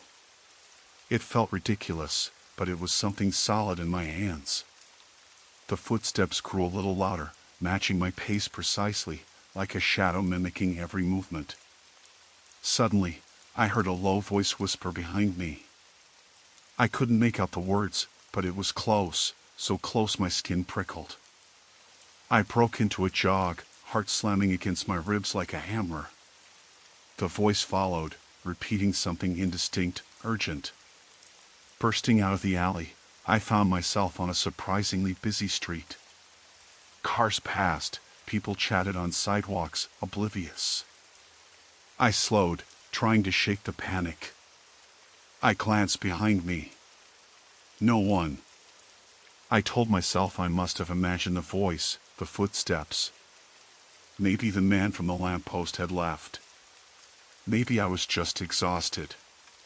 But the tightness in my chest didn't ease. I kept moving, crossing the street toward the bus stop where I hoped to catch a ride home. The bus wouldn't come for 20 minutes, so I sat on the cold metal bench, trying to calm down. My phone buzzed. A text from an unknown number. You're not as careful as you think. I froze, fingers trembling. The bus stop was crowded enough that no one noticed me staring at the screen, pale and shaken. I debated calling the police but didn't want to seem paranoid without proof. My hands swept through my hair, trying to steady my breath. Another buzz. This time a photo, a picture of me, sitting right there on the bench, taken from across the street. I looked around frantically. No one seemed out of place, just regular commuters scrolling on their phones or chatting quietly. My pulse surged. Whoever it was could be watching me right now. I typed back, hand shaking, "Who's this?" No reply. The bus arrived, and I boarded quickly, sitting near the front where the driver could see me. I kept glancing out the window. The streetlights flickered as the sun dipped below the horizon, shadows stretching unnaturally long. I thought about calling my roommate, but decided against it. I didn't want to scare her or seem hysterical. When I got off at my stop, the neighborhood was quiet, the kind of quiet that pressed against your ears like a weight. I walked swiftly, keys gripped in my fist, eyes peeled for any sign of someone following. The lampposts flickered overhead, one casting a brief, sickly yellow light before sputtering out. I turned the corner and froze. A figure stood at the end of my driveway, leaning against my car. My breath caught in my throat. He looked up, eyes meeting mine, expression unreadable but cold. It was the man from the lamppost. I fumbled for my keys, trying to keep my voice steady. "What are you doing here?" He smiled, slow and unnerving. "Just waiting." I unlocked my door and slipped inside, locking it behind me with trembling hands. I peered through the peephole. He was gone. The street was empty, bathed in the weak glow of the streetlights. I sat down heavily, my heart pounding, the silence around me thick with menace. My phone buzzed again. No message this time, just a call from the unknown number. I let it ring until it stopped. It was no longer a coincidence. Someone was watching me, waiting, and now they had crossed the line from shadow to reality. I didn't know what they wanted, but I knew one thing: this was far from over. I still remember the way the house smelled that night: damp wood and stale cigarette smoke, a stubborn odor that clung to the peeling wallpaper and faded curtains. It was just after 9. I had come back from a late shift at the diner, and the street was quiet except for the occasional bark of a stray dog somewhere down the block. The porch light flickered on and off, casting uneven shadows that made the flower pots look like distorted faces. I fumbled for my keys, the cold metal slipping in my sweaty palm. The door was unlocked. I must have forgotten to lock it earlier. Inside, the weak glow of the living room lamp was already on, the light bulb buzzing faintly. "Sarah?" I called out, dropping my bag by the shoes. No answer. There was always silence when she was asleep, but usually I hear the low hum of the TV or music drifting from the kitchen radio. I shrugged it off. Maybe she had gone out or was at a friend's place. I headed toward the bedroom. That's when I noticed the front door wasn't just unlocked, it was slightly ajar. A cold slice of air seeped in from the hallway, and I froze for a heartbeat. The door creaked a little more as I pushed it closed, my fingers trembling. The lock clicked into place, but the unease settled deeper into my chest. I stepped back inside and scanned the living room. Nothing seemed out of place at first glance. The couch cushions were as I left them in the afternoon, the coffee table neat, a half-empty mug of coffee sitting on the edge. Then I spotted it, a single muddy footprint on the beige carpet, right near the entrance. It was small, like a woman's shoe, and the dirt was fresh, dark against the fabric. My throat tightened. I pulled out my phone, hand shaking enough to almost drop it. No new messages or missed calls. No sign of Sarah. I tried her number again. Straight to voicemail. The pit in my stomach grew heavier. I remembered the old security camera footage I had set up by the front door. Not great quality, but something was better than nothing. I pulled out my laptop from the bag and plugged it in. The screen flickered to life, the little device humming quietly as I played back the footage from earlier that evening. Nothing unusual until around 7:15 p.m. The grainy image showed a man walking past our porch, hands deep in his jacket pockets, head down. Nothing alarming on its own. But then he stopped, looked directly at the camera, and lingered there for a few seconds, his expression unreadable. The camera's timestamp blinked, 7:17 p.m. After that, he walked slowly down the street, glancing over his shoulder as he disappeared into the dark. The timing was off, though. Sarah was supposed to be home by then. Where was she? I decided to check the backyard, the part of the house we rarely used. As I stepped through the kitchen door leading outside, my eyes adjusted to the shadowed yard tangled with overgrown weeds. The garden gate creaked on its hinges, slightly open. I closed it with a snap and noticed the fence boards nearest the gate were scratched, as if someone had tried to force their way through. Something about the scratches felt too methodical to be a random animal. They were deliberate, thin lines clawed vertically along the wood. A warning? Or just a sign someone had been trying to get in or out? I called the local police non-emergency number and explained the situation. They promised to send someone by soon to do a welfare check. The operator's voice was calm, but I could hear the underlying skepticism. Missing persons calls without clear evidence often didn't get immediate priority. Still, I was grateful for the reassurance. I paced the living room, glancing at every shadow, every corner.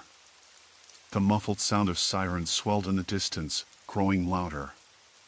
When the two officers arrived, I let them inside, explaining everything: the unlocked door, the footprint, the man on the footage, the scratched fence. They took notes and asked questions, their flashlights probing the dark house. One of them, a gruff man with a thick mustache, said, "Anything else you noticed? Any strange phone calls or visitors lately?" I thought hard. No. Nothing. Except for the man outside the house that evening, and then the feeling, like someone was watching me. Like I was being followed home last week. I hadn't told anyone about that because I wasn't sure if I was imagining it. The officers promised to keep an eye on the neighborhood. They advised me to stay with a friend or family member until Sarah was found. I nodded absently, my mind racing with dark possibilities. After they left, I sat down heavily on the couch, trying to slow my rapid breathing. The house felt heavier now, like the walls themselves held their breath. I looked at the clock. It was just past 11 p.m. The street outside was silent again, but the quiet was different, thicker, as if it was waiting for something. Suddenly, my phone buzzed. A text from an unknown number: "You don't know what you're getting into. Stop looking." I stared at the screen, heart pounding so hard it hurt. The room felt colder. The shadows seemed to stretch longer, reaching toward me. I wanted to scream, to call for help, but my voice caught in my throat. I locked every door and window, checked the locks twice. Then I sat by the front window, phone in hand, watching the street. The porch light flickered again. I wasn't sure what was worse, the fact that someone had been inside our home or that they were still out there, watching, waiting. Either way, everything had changed. The night was far from over. Story 4, Midnight Caller in the Empty Office. I never thought much about the small town I moved to until the night everything started to feel wrong. It was late April, and the days were stretching longer, but the evenings still carried a chill that seeped into my apartment's thin walls. I lived alone on the third floor of a brick building that was probably built sometime in the 60s, not the kind of place where you expected anything exciting to happen. Mostly, it was just quiet. Too quiet, sometimes. That Tuesday, I got off work around 9. I worked the late shift at the grocery store on Main Street, cashiering under the fluorescent lights while customers shuffled past tired and distracted. I didn't mind the late hours. It kept me away from the crowded rushes of daytime. On my walk home, the streets were empty except for the occasional car slipping by. The sidewalks glistened faintly, slick from a recent drizzle, and the air smelled faintly of wet concrete and something else, something that I couldn't quite place. As I approached my building, I noticed a car parked across the street, a dark sedan with its engine running. That caught my attention, mainly because it seemed out of place. Most people parked in the lot behind the building or the side streets. The sedan's windows were tinted too dark, so I couldn't see inside. Usually, I didn't give much thought to cars or strangers, but this one felt different. I quickened my pace, glancing over my shoulder as I reached the steps. Inside the building, the lobby was dim. The overhead light flickered intermittently, casting long shadows against the peeling wallpaper. I fumbled with my keys, the metal jangling loudly in the silence. When the door clicked shut behind me, I felt a momentary relief. The familiar creak of the hallway floorboards greeted me as I climbed to the third floor. Halfway up, I paused, thinking I heard something faint, the tapping of footsteps behind me, soft and irregular. I stopped, my breath catching. The building was almost always empty this late. Neighbors rarely came or went after dark. I waited, straining my ears. The silence pressed in again. Maybe it was the old pipes or settling wood. I told myself that, but the unease lingered. I reached my apartment door, unlocked it, and slipped inside, locking it behind me. The deadbolt slid into place with a satisfying click. Once inside, I set down my bag and flicked on the kitchen light. The apartment was modest, one bedroom, a small living area, and a kitchenette. I liked the view from the window, which faced the parking lot and, beyond that, the dark outline of the woods that bordered the edge of town. I hadn't spent much time near the woods, mostly because stories about people getting lost or worse had circulated among locals since I arrived. I glanced out the window and saw the sedan still parked across the street, idling quietly. I tried to brush off the feeling that something was off. Maybe the driver was waiting for someone. I shut the curtains, but the unease didn't fade. Around 10, I decided to unwind with a book. The apartment's only overhead light was harsh and unforgiving, so I lit a small lamp beside the couch. The yellow glow was comforting, and I told myself to relax. The night was mine. Half an hour later, I heard a noise from the hallway outside my apartment, soft knocks, 3 quick taps followed by a pause, and then 2 more. I froze. No one was supposed to be out there, especially not at this hour. I peeked through the peephole. Nothing. The hallway was empty and dimly lit by a flickering bulb down the hall. I considered not answering, but the knocking came again, more insistent this time. I pressed my ear against the door, listening for anything unusual. A scraping noise followed, like fingernails against wood. I pulled back, heart hammering. Who is it? I called through the door, trying to keep my voice steady. No answer. I waited, but the hallway remained silent. The knocking stopped. I checked the peephole again. Still nothing. The whole building felt unnervingly quiet, even for this time of night.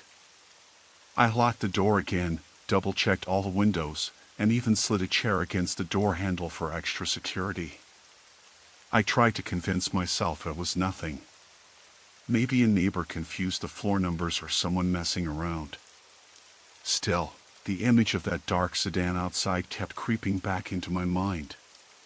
By midnight, I was too restless to sleep.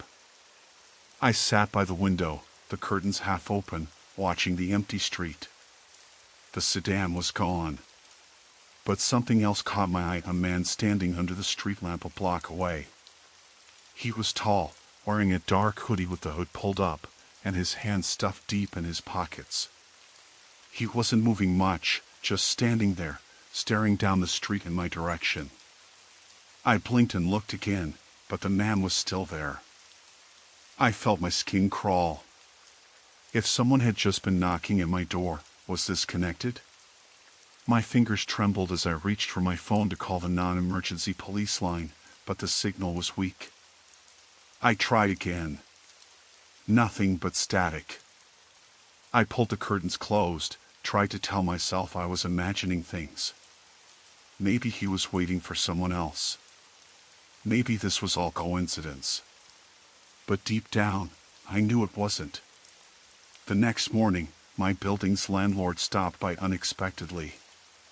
He was an older man with a gruff voice and a face weathered by years of hard work. He mentioned the street lamp in front of the building was scheduled for replacement because it sometimes flickered. I told him about the knocking and the man outside. He frowned. "You sure it wasn't a prankster?" "Sometimes kids get bored around here," he said.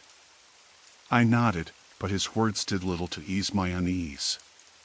That night, I installed a small motion sensor light by my door and changed the locks on my apartment. I told a coworker about the night's events, and she suggested I stay with a friend for a while. I laughed it off.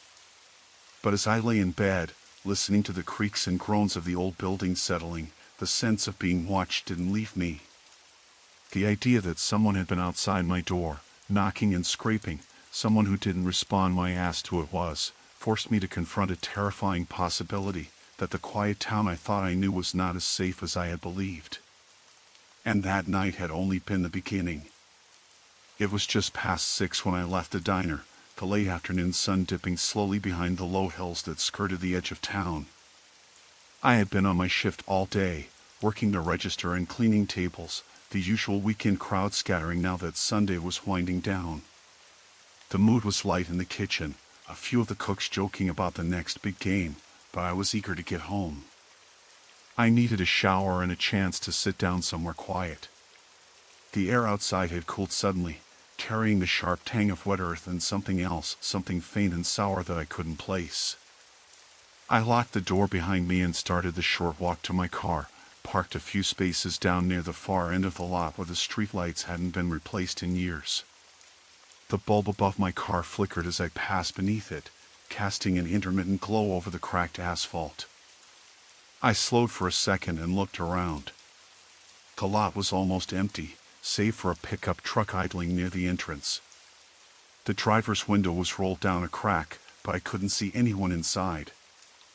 I shook it off and slipped into the driver's seat, pulling the key from my pocket and shifting it into the ignition. The engine rumbled to life, and for a moment I thought I might just stay in the car, wait a few minutes to see if anyone came near. But nothing happened. The truck stayed put, silent except for the occasional cough of the engine. I backed out slowly, careful not to hit the crumbling curb. As I turned the wheel to head toward the main road, a figure appeared at the edge of the lot, standing close to the side of the diner. I caught the silhouette of a man, tall, broad-shouldered, wearing a jacket too heavy for the season. His hands were shoved deep into his pockets, and he stood unnervingly still, his head tilted slightly, watching me. I blinked and the figure was gone. The street was quiet as I pulled onto the 2-lane road, the only sound the soft hum of tires on worn pavement and the occasional chirp of crickets from the ditch. My hands gripped the steering wheel a little tighter than usual. I glanced in the rearview mirror but saw nothing save for the empty road behind me. The truck from the parking lot wasn't following, at least not yet. I made a right onto Willow Bend Road, a narrow, twisting stretch that ran through a patch of woods before connecting back to the highway. The trees arched overhead, their branches forming a latticework that filtered the fading light. The air had cooled further, and the scent of damp leaves and pine was thick between the trunks. I rolled up the window, suddenly aware of how exposed I was on this road, miles from any real help. Halfway down Willow Bend, the headlights of a car came up behind me, bright and insistent. I checked the speedometer. I wasn't going over the limit, maybe even a little under. Still, the car tailgated me for the next several minutes, riding my bumper with nothing but empty road ahead. Every time I glanced at the mirror, I caught those two bright headlights, the shape of the vehicle just barely visible, a dark sedan, clean and unmarked. The driver stayed hidden in shadow. I wanted to pull over, let the car pass, but the nearest shoulder was a narrow strip of gravel, overgrown with brambles and weeds. I thought about turning around, but the road was winding and unfamiliar beyond this point. Instead, I tried to shake the feeling growing in my chest, that prickle of unease I'd learned to recognize all too well. It wasn't paranoia. Something about the way the car followed me was deliberate. Watching. When I reached the fork near the old mill, I hesitated. Turning left meant a longer route home, but it was better lit and more traveled. Turning right would cut the trip by 10 minutes but led deeper into the forest, where cell reception was spotty and the road narrowed even further. I chose left, the safer option. The car followed. I didn't dare glance in the mirror again until I reached the town's edge, where streetlights returned and the houses began to cluster. Even then, the sedan stayed behind, its lights dimming briefly before creeping back on as we moved into the neighborhood. I pulled into my driveway, the gravel crunching under my tires, and hurried inside, locking the door behind me with a satisfying click. My hands trembled as I dropped my bag on the floor and checked the windows. All were shut tight, the curtains drawn. The house was quiet except for the low hum of the refrigerator and the distant barking of a dog next door. I tried to tell myself it was nothing, a coincidence, maybe someone returning from a late errand, but the sinking feeling in my stomach refused to ease. I kept watch from the living room window, peering through the blinds at the darkened street. The sedan was gone. I was sweaty and restless, moving from room to room, checking locks, listening for sounds that might not be there. Around midnight, the phone rang once. I froze, heart pounding, then grabbed it quickly. No one was on the line. Just static. The next morning, I found a scrap of paper tucked under the windshield wiper of my car. It was blank except for a single word scrawled in messy handwriting: soon. I didn't know who had left it or what it meant. The police said they'd keep an eye on the area but cautioned me to be careful and report anything suspicious. That day, I didn't go to work. I stayed inside, windows locked, blinds shut tight. Every creak of the floorboards sounded like footsteps. Every shadow in the corner of the room stretched out longer than it should. I kept glancing at the door, waiting for it to open, for someone to step inside. By evening, I had convinced myself that maybe it was some twisted prank, a random act of intimidation by someone I didn't know. But the sense of being watched, of something waiting just beyond the edge of my vision, refused to fade. When the lights went out suddenly at 9:47 p.m., plunging the entire block into darkness, I realized this was no longer just a game. I sat in the dark, phone in hand, listening for the sound of a key turning in the lock. But none came. The power flickered back on minutes later, and I was left holding my breath, trapped in the quiet aftermath, waiting for whatever would come next. I had never been one to notice the little details in my daily routine. Usually, the hum of normalcy was a comfort: coffee brewing, the scrape of my keys, cars passing outside my window. But that day, As I settled into the small diner near the bus station, something shifted in the atmosphere, subtle but unmistakable. It started with the man at the counter. He wasn't unusual in appearance, average height, wearing a plain gray hoodie and worn jeans, but there was something off about the way he kept glancing over his shoulder, like he was waiting for someone or watching for a signal. His eyes were sharp but jittery, and when I caught him looking directly at me for a brief moment, he quickly turned back to his cup of black coffee. I told myself it was nothing, maybe a touch of nervousness or just a residue of a rough morning. The diner itself was a faded relic from the 1970s, the kind of place where the vinyl booths cracked under you and the fluorescent lights hummed a steady, low buzz. It was almost empty for mid-afternoon. Most people at the bus station preferred the newer cafes a few blocks down. I sat by the window, nursing my lukewarm tea and pretending to read the newspaper, but my attention kept flicking back to the man. Outside, the sky was a dull gray, the kind that promised rain but never quite delivered. A light drizzle had started, the drops tapping softly against the pane, blurring the world beyond. I noticed a group of teenagers huddled under a rusted bus shelter across the street, their laughter sharp and sudden, breaking the monotony. One of them caught my eye and grinned, a quick flash of teeth that felt too knowing, too deliberate. I looked away quickly, heart beating a little faster. The man at the counter stood up, his movements abrupt and tense. He threw a few coins on the counter and left without a word. I watched through the window as he walked out into the drizzle, his head down, hood pulled low. Then he stopped at the corner, just out of sight from the diner, and waited. I tried to shake off the unease. Maybe I was just overthinking it. But when I stepped outside for a smoke, the feeling didn't fade.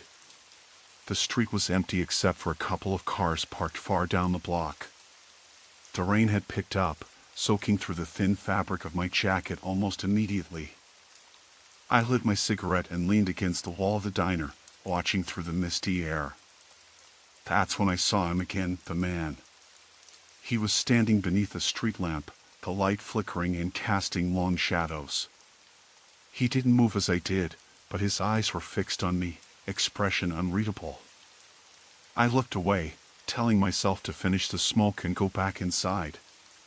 That's when I heard the footsteps. Slow, deliberate, echoing against the wet pavement. They weren't from behind me, but from the direction I was facing. I glanced up just in time to see a figure emerge from the haze, a woman this time. She was wearing a dark coat, her hair pulled back tightly, but what caught my attention was the backpack slung over one shoulder and the way she paused to stare at me with an intensity that felt invasive. I dropped the cigarette and crushed it under my heel. My stomach tightened as she started walking toward me, not quickly, but with steady, unyielding purpose. I took a step back and reached for the diner's door handle, heart racing. She kept coming, eyes locked on mine, lips pressed into a thin, unreadable line. "Excuse me," she said, voice low but clear. "Do you know the way to 5th and Main?" Something about her tone was off, too controlled, too rehearsed. I managed to nod, pointing down the street, though the intersection was actually a few blocks away. She didn't respond. Instead, she looked past me, scanning the empty street behind. Suddenly, the man from the diner appeared again, emerging from the shadows near the corner. The woman's gaze flicked to him, and for a moment they exchanged a look that made my skin crawl. It was silent, but the tension between them was palpable, like two predators acknowledging each other. I took a half step back, wanting to disappear into the diner, but the woman's eyes snapped back to me, sharper now. "You live around here?" she asked. I shook my head. "Just passing through." Her lips twitched, almost a smile, but it vanished quickly. "Be careful," she said, voice dropping to a whisper. "These streets aren't what they seem." Before I could respond, she slipped past me and melted into the gray haze down the street. I blinked, disoriented. The man had turned and disappeared the same way. I went back inside, locking the door behind me with a click that felt too loud in the quiet diner. My hands trembled as I sat down, trying to steady my breathing. The waitress, a middle-aged woman with tired eyes, wiped a glass nearby. "Long day?" she asked without looking up. I nodded, unable to speak. My mind raced, piecing together the strange encounter. Who were they? Why had they been watching me? And what did that warning mean? I glanced at the clock on the wall. My bus wasn't due for another hour. Leaving now felt like stepping into a trap, but staying put didn't feel safe either. Outside, the rain had stopped, but the street was slick and empty. The world beyond the diner felt suddenly alien, the normalcy shattered. I forced myself to finish the cold tea, my eyes darting to the window every few seconds. The man and woman were gone, but the unease lingered like an unwanted shadow. When I finally stepped outside again, the street seemed quieter than before. No footsteps, no figures waiting in the mist. Just the faint smell of rain and the distant hum of the city. I took a deep breath, telling myself I was imagining things. But deep down, I knew the day's ordinary rhythm had cracked, and something darker was out there, waiting. I thought the slow walk to the bus stop would clear my head. The evening was unremarkable, just a bit chilly with the kind of gray sky that made the streetlights flicker on too early. The neighborhood felt quiet, the usual suburban calm wrapped around the rows of houses like a fog. I had left my shift 15 minutes early, thinking I could catch the 7:03 bus instead of waiting until after 7:30. It was supposed to be a simple shortcut back home, no big deal. The street I took was lined with tall oaks, their branches scraping the cracked pavement and casting long shadows that melted together under the dull amber glow of the street lamps. I noticed the usual things, the cracked mailbox on 42nd, the dog tied up in someone's yard barking low and angry as I passed. I felt the brisk bite of the wind against my neck and pulled my jacket tighter. The air smelled of damp leaves and faint gasoline from a car idling too long at the corner. When I reached the bus stop, there was no one there yet. I stood under the shelter, the plastic roof sticky with grime, watching the street stretch out empty in both directions. The silence felt heavier than usual, the kind of silence that made your ears ring just a little bit. I glanced down at my phone. 20 minutes until the bus arrived. I tilted my head, listening for the distant hum of an engine or the shuffle of feet. Nothing. Then I heard the footsteps. At first, light and hesitant, like someone unsure of their path. I looked up but saw nothing beyond the dim circle of light around the stop. The footsteps came from behind the row of bushes that lined the sidewalk, slow but deliberate. I couldn't see anyone, but the noise didn't feel natural to the quiet night. The soft crunch of gravel and dry leaves was too precise, too close. I held my breath. They stopped. I waited, muscles tight, eyes scanning the shadows. Then, out of nowhere, a figure stepped into the light. A man. Mid-30s, unshaven, wearing a dark hoodie pulled tight over his head. His face was mostly hidden, but his eyes caught the light and locked onto mine like twin dark holes. He didn't say anything. Just stood there, watching me. My heart thudded in my chest. I forced myself to smile, a weak, automatic gesture. "Hey," I said, trying to sound casual. "Waiting for the bus too?" He didn't respond. Just tilted his head slightly, like he was sizing me up or deciding something. The silence stretched out, thick and uncomfortable. I noticed his hands were shoved deep in his pockets, fingers twitching occasionally. I felt a cold prickle run down my spine. "Look, I'm just trying to get home," I said, stepping a little closer to the shelter. "This is a pretty quiet neighborhood, huh?" Still no answer. He took a step forward, closing the distance. It wasn't aggressive, more like he was testing the space between us, trying to see if I'd flinch or run. My throat tightened, and my fingers curled into fists. I debated turning around and walking back, but the street behind me was darker and less familiar. My phone buzzed in my pocket, and I pulled it out, the screen lighting up with a text from my roommate asking if I was on my way. I typed a quick reply. The man's gaze flicked to the phone, then back to me.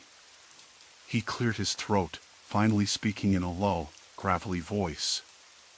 "You live around here?" I nodded, not trusting my voice to sound steady. "Yeah. Just a few blocks down." He smiled then, a quick flash of teeth that didn't reach his eyes. "Mind if I walk with you? It's a bit late for someone alone." I hesitated. The offer felt less like a courtesy and more like a trap. But the bus was still 15 minutes away, and the thought of standing there with him silently watching was worse. "Okay," I said, managing to keep my voice even. We started walking together down the sidewalk, the sound of our footsteps mixing with the distant hum of cars on the main street. The man kept pace slightly behind me, not too close but close enough that I could feel his presence like a shadow stretching out in front of me. I kept glancing over my shoulder, catching glimpses of his face in the dim light, sharp features, eyes that never quite looked friendly. "Do you work around here?" he asked. "Yeah. Night shift." I kept my answer short, hoping to avoid provoking more questions. He nodded, and for a moment, the silence between us felt less charged. But then he said something that made my stomach twist. "You're out late. Alone. Doesn't seem safe." I wanted to agree, to say maybe I'd made a mistake leaving early. Instead, I forced myself to keep walking, head down, heart pounding. I noticed his stride quicken, the distance between us shrinking. "Where exactly do you live?" he asked. I slowed, pretending to think. "Not far. Just past the park." He stopped beside me, voice dropping almost to a whisper. "That park's empty at night. Perfect place to disappear." I swallowed hard, the image flashing in my mind, the dark trees, the empty benches, the way the shadows swallowed everything beyond the streetlight's reach. I felt a surge of panic, sudden and sharp, but I kept my face calm. "Why do you want to know?" I asked. He shrugged, but there was a strange glint in his eyes. "Just curious. You never know who's watching, right?" I nodded, my skin prickling with unease. The street was nearly empty now, the occasional distant headlights cutting through the gloom, but no one else in sight. My phone buzzed again. I glanced down, an alert from the bus tracker saying it was 5 minutes away. "I should get ready," I said, stepping a little faster. "Thanks for walking with me." He matched my pace, coming closer. "You don't have to thank me." I spotted the bus pulling up at the stop ahead, its headlights bright and welcoming in the dark street. Relief flooded through me. I quickened my steps, breaking into a light jog. The man didn't follow. He stopped at the edge of the sidewalk, watching me run toward the bus like he was letting me go, but his eyes stayed fixed on my retreating back. Once I was safely on the bus, I sank into the seat by the window and exhaled, the warmth from the heater washing over me. I watched the man standing there under the streetlight, the dark hoodie slipping down his shoulders, his face obscured again. The bus pulled away, swallowing the street behind us. For a moment, I thought the danger was over. But the way he'd watched me, the things he'd said, they clung to me like a shadow. I pulled my jacket tighter and stared out at the dark street, knowing that tonight, the quiet had cracked open, and whatever was out there wasn't done watching. The clock on the dashboard glowed 2:14 a.m. in the creeping darkness, the soft hum of the engine the only company I had. I sat in the driver's seat of my old sedan, parked in the gravel lot behind the 24-hour supermarket. My head tilted forward, resting on the steering wheel, trying to steady my breathing. The fluorescent bulbs above the store flickered erratically, casting a sickly pallor over the cracked pavement. I had told myself I was just making a quick stop to grab some water and snacks before I started the long drive home. But now, as I sat there with my hands clenched tight on the steering wheel, I wasn't so sure. It started small. I noticed a black SUV parked a few spaces over as I pulled in too close to the entrance, like its driver was waiting for someone. It wasn't unusual for late-night trucks or vans to be around, especially on this side of town, but something about it felt off. The windows were tinted, but I could make out a figure inside, sitting still, watching. I told myself the person was probably just another insomniac or a night shift worker killing time. Still, my eyes kept drifting toward the vehicle every few minutes. Inside the store, the fluorescent lights buzzed overhead. The aisles were nearly empty, except for a lone cashier and a teenage kid stocking shelves near the back. I moved quickly, trying not to draw attention. The cold of the water bottles chilled my fingertips through the plastic packaging. I grabbed some protein bars as well, my movements a little too hurried, the hairs on the back of my neck prickling. The fluorescent hum seemed louder in the otherwise quiet store. When I glanced at the glass door on my way out, I caught a glimpse of the black SUV's headlights turning on. I froze. Was that driver watching the store's entrance or me? My heart hammered against my ribs like a warning drum. I pushed the cart harder, trying to ignore the feeling that I had just stepped into someone else's trap. The lot was mostly empty now, save for that black SUV. I could see its silhouette distinctly, the tinted windows still obscuring any detail. As I approached my car, I noticed the driver's side door was slightly ajar. That had not been there when I pulled in. I stopped dead in my tracks. The sound of the engine idling grew louder, like a low growl in the stillness. I scanned the lot, but no one else was around. The streetlights lining the road flickered on and off, throwing shadows across the cracked asphalt. My hand shook as I reached for the door handle, hesitating before pulling it shut firmly. I locked the doors and sat back, trying to catch my breath, the keys still in the ignition. The SUV began to move, slowly rolling toward the exit of the lot. A chill crept over me as I watched it turn onto the main road, headlights disappearing into the distance. I waited a few minutes before starting my engine, glancing in the rearview mirror repeatedly. The road home was a winding two-lane stretch through dense woods, the only light from my headlights and the occasional radio tower blinking in the distance. The thought of being followed made my skin crawl. About 10 minutes into the drive, I caught the glint of headlights in my rearview mirror. My heart sank. The black SUV was back, tailing me at a cautious distance. Every twist and turn I made, it followed. I tried to shake it, taking unexpected exits and slowing down near clusters of houses, hoping the vehicle would pass by, but it didn't.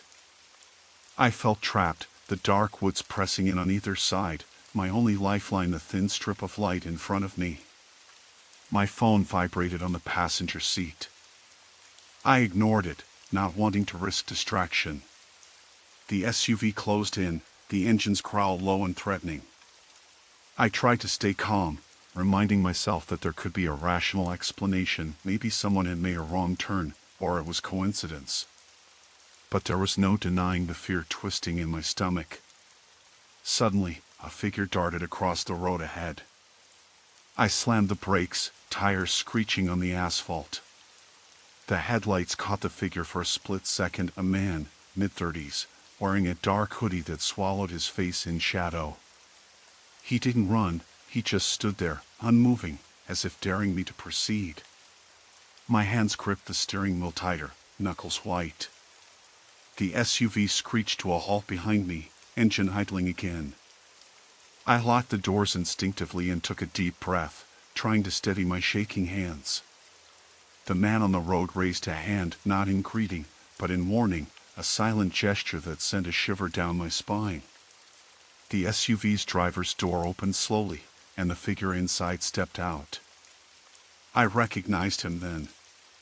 The man in the hoodie was the same person who had been in the SUV. His face was grim, eyes dark and unreadable under the streetlights. He didn't smile. He didn't say a word. The man approached my car, each step deliberate and slow. I stared straight ahead, refusing to meet his gaze. My mind raced. Should I try to drive away, risk hitting him, or stay still and hope he left? The air grew thicker, heavier with dread. He stopped at my window, and for a moment, I thought he might just keep walking. Then he tapped the glass twice with his knuckles. The sound was sharp, insistent. My breath caught in my throat. I shook my head, backing away instinctively, but the man's face was calm, almost eerily composed. He reached into his pocket and pulled out a crumpled paper, pressing it against the glass before stepping back. With trembling fingers, I unlocked the door just enough to slip the note hand to hand without opening fully. He nodded once and stepped back into the shadows. The SUV's engine roared as it backed away slowly and turned down a side street. I pulled out the slip of paper and read the scrawled message under the flickering streetlight. It said, "We need to talk. Don't go home." I stared at the note, cold sweat beading on my forehead. The woods around me felt suddenly claustrophobic, the shadows deeper and more menacing. I fumbled for my phone, hands still trembling, and dialed 911. The line rang in my ear, but I couldn't bring myself to explain the strange encounter. How could I? It sounded insane. I sat there for what felt like hours, the night pressing down on me, every creak and rustle outside making me jump. The black SUV was gone, but the unease lingered, a heavy weight in my chest. I didn't know who that man was, or what he wanted. All I knew was that whatever was coming next was real, and I wasn't ready for it. Story 5, Whispers Beneath the Forsaken Shelter. I never thought much about the walk home from the bus stop. It was just under a mile, along a stretch of sidewalk that cut through a series of quiet residential streets. The houses were modest, mostly ranch-style or small two-stories, yards neat but unremarkable. I took this route every evening after work. The sun was just dipping below the horizon that Thursday, casting long shadows through the thinning trees lining the street. That day had been long. I'd stayed late at the bookstore to help rearrange the new titles and didn't leave until well after 7. The air had already cooled down, and I pulled my jacket tighter around me as I stepped off the bus. The streetlights hadn't all flicked on yet, so the neighborhood was dim, the kind of fading light that makes everything look sharper and more out of place. As I started walking, I noticed a man standing near the corner where the street forked. He was leaning against a lamppost, hands shoved deep into the pockets of a dark hoodie. His face was partially hidden by the hood shadow, but I could tell he was watching me. I tried to catch his eye, to see if it was a case of someone just waiting for a ride or something harmless. He didn't look away. I considered crossing the street to avoid him, but the other side was lined with dense bushes, and I didn't want to risk tripping or twisting an ankle in the dark. Instead, I kept my eyes on the path, my pace steady but brisk. The man stayed where he was, not moving, like he was part of the lamppost itself. The crunch of my footsteps on the gravel driveway behind me was loud enough to make me startle. A sudden thought crossed my mind. What if he was waiting for me specifically? That paranoia was silly, right? But my chest tightened, and I found myself glancing back more frequently. When I passed the corner, I took a quick inventory of where other people were. A woman was jogging several blocks ahead, headphones in, moving steadily without noticing anything around her. A couple of kids screamed on their porch, chasing each other with a dog that barked incessantly. Nothing unusual, but the man was no longer in sight. I slowed down, trying to calm my thudding heart. Maybe he had just been waiting for the bus. Maybe he'd turned down a side street. But as I reached the next intersection, I spotted him again. This time he was standing at the edge of someone's driveway, hands still in his pockets, head tilted slightly as if listening. I considered crossing the street again. The streetlights were starting to buzz alive, but it wasn't fully bright yet. A soft wind shuffled the fallen leaves across the pavement, making the quiet feel heavier. The man's presence was becoming a weight pressing against my skin. I glanced behind me again and saw movement, a figure stepping out from behind a large oak tree closer to the park. I blinked. It was a different person, a woman, maybe in her 40s, wearing a long coat and clutching a bag against her side. She, too, looked like she noticed me, but she didn't hurry. Instead, she started walking in my direction. Suddenly the street felt narrower. I quickened my pace, ears straining for any sound of my own breathing, footsteps, the distant hum of traffic. The jogger was now out of sight, and the kids' noises had faded into the evening calm. I pulled out my phone to check the time. 7:22 p.m. Battery was low but enough to call or text if I needed. Just then, a familiar chime rang out, the sound of a message. I glanced at the screen. It was from an unknown number. The message read, "You're being watched." My stomach dropped. I looked around quickly. The man in the hoodie was gone. The woman was still coming toward me, but now her steps were slower, more measured. She didn't pick up speed when I did. I tried to steady my voice and called out, "Hey, do I know you?" No response. Her eyes were fixed on me, unreadable. I passed a narrow alley between two houses and hesitated. The woman was now about 20 feet behind me. I thought about turning down the alley to lose her, but something was wrong about that too. It was too dark, too silent, and if she wanted to follow, I'd be trapped. Instead, I decided to keep moving forward. My phone vibrated again. Another message, "Stop looking back." I felt the hairs on my arms stand on end. My mind raced through every safety tip I'd ever heard. Don't talk to strangers, stay in well-lit areas, keep your phone handy. But none of it mattered if the stranger following me wasn't going to respond to reason. I spotted a porch light flick on up ahead, and a man inside the house looked out through the window. I debated calling out, but my voice caught in my throat. What if he didn't hear me? Or worse, what if no one could do anything? The woman slowed down and stopped, her coat brushing the sidewalk. She pulled something out of her bag, a dark object that glinted faintly in the streetlight. I froze. My mind raced as I tried to make sense of what I was seeing. Was it a phone or something else? I couldn't tell. I spun around and broke into a run, heart hammering in my chest, feet pounding against the cracked pavement. The woman called out something, but I didn't stop. By the time I burst through the gate of my own yard and slammed the door behind me, my hands were shaking so badly I could barely lock it.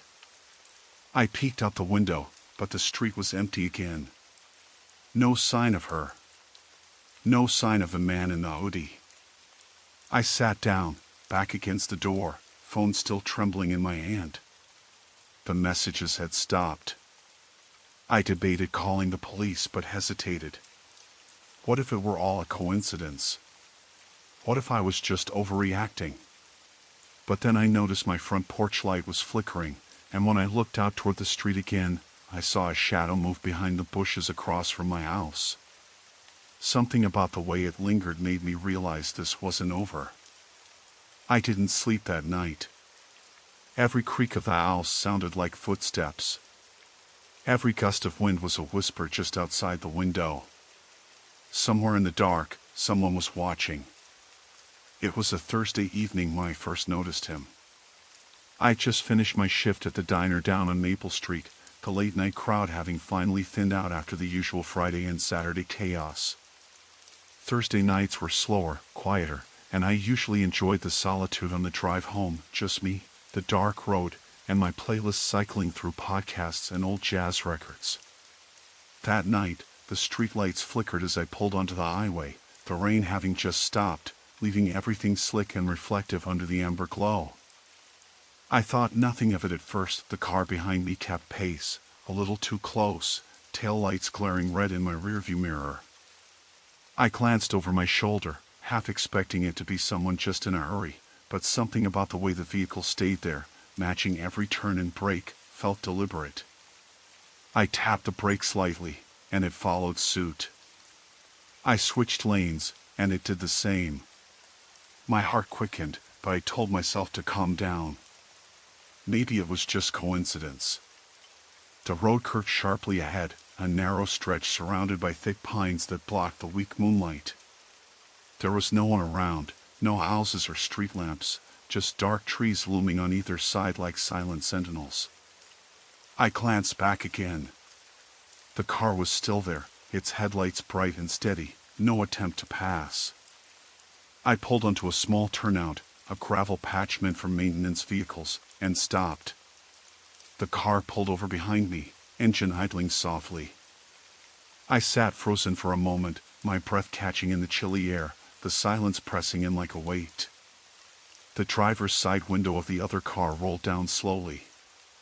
A man's face appeared in the dim light, late 30s, scruffy beard, eyes that didn't quite meet mine. He smiled, but it was the kind of smile that made your skin crawl, too wide, too forced. "Hey there," he said, voice low and smooth, like he'd practiced this line before. "Lost or something?" I shook my head, my voice barely more than a whisper. "No. Just waiting a minute." He chuckled, a dry, humorless sound. "Right. Well, you shouldn't be out here alone. Not safe." I nodded, swallowing hard. "Thanks for the concern," I said, trying to keep my tone light. "I'm fine." He leaned closer, the shadows playing over his face, making his features sharper, more menacing. "Look, if you need a ride, I'm headed towards town. Could drop you off." Something in his eyes made me step back. "No, really, I've got a car. I'm fine."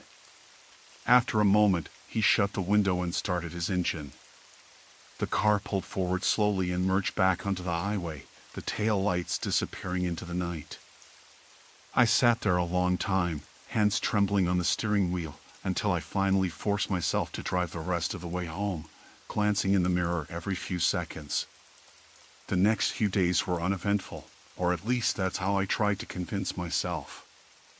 I kept my phone close, double-locking my front door, and avoided stopping at the gas station on the highway where I'd first seen the man. But the sense of being watched didn't leave me. At work, I caught glimpses of a figure standing just beyond the parking lot's light, or someone sitting too long in the booth across from the kitchen window. Each time I looked up, they disappeared. One night, after my shift, I took a different route home, winding through side streets instead of the highway. The rain had started again, tapping softly on my windshield as I drove slowly beneath dripping maples and street lamps that cast pools of yellow light onto the wet pavement. I thought I was safe, but then I saw the man again, standing at the corner of an empty intersection, his coat pulled tight against the rain, staring directly at me. I stopped the car, heart pounding. He didn't move. His eyes caught mine through the blurred glass, and for a second, I swore I saw a flicker of something, anger, sadism, before he turned and disappeared into the darkness. That night, sleep came in fits and starts, my dreams haunted by shadows and footsteps approaching just out of sight. I kept the blinds closed, the locks engaged, but the feeling of being trapped inside my own home grew heavier with every passing hour. A few nights later, I was sitting in my living room, the only light coming from the muted glow of the television. It was just past midnight, and the house was silent except for the hum of the heater and the distant sound of rain hitting the roof. I was scrolling through my phone, trying to distract myself when I heard a faint tapping at the window. At first, I thought it was just the rain, but then it came again, 3 slow, deliberate taps. My breath caught. I stood and moved cautiously toward the window, pulling back the curtain just a crack. There he was, standing outside, drenched and pale, watching me. His eyes were fixed on mine, and the smile was gone, replaced by a cold, unreadable expression. I slammed the curtain shut and backed away, my hands shaking violently. I locked every door and window again, checked the back door, the garage, the basement, all secure.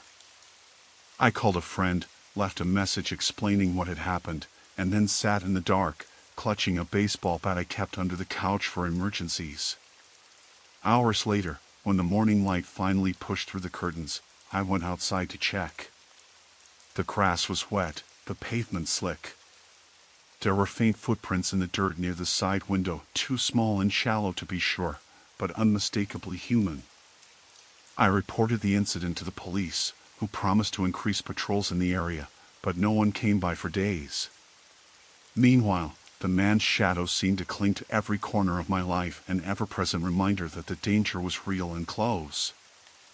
I started carrying pepper spray and changed my routine, never driving the same way twice, checking over my shoulder constantly.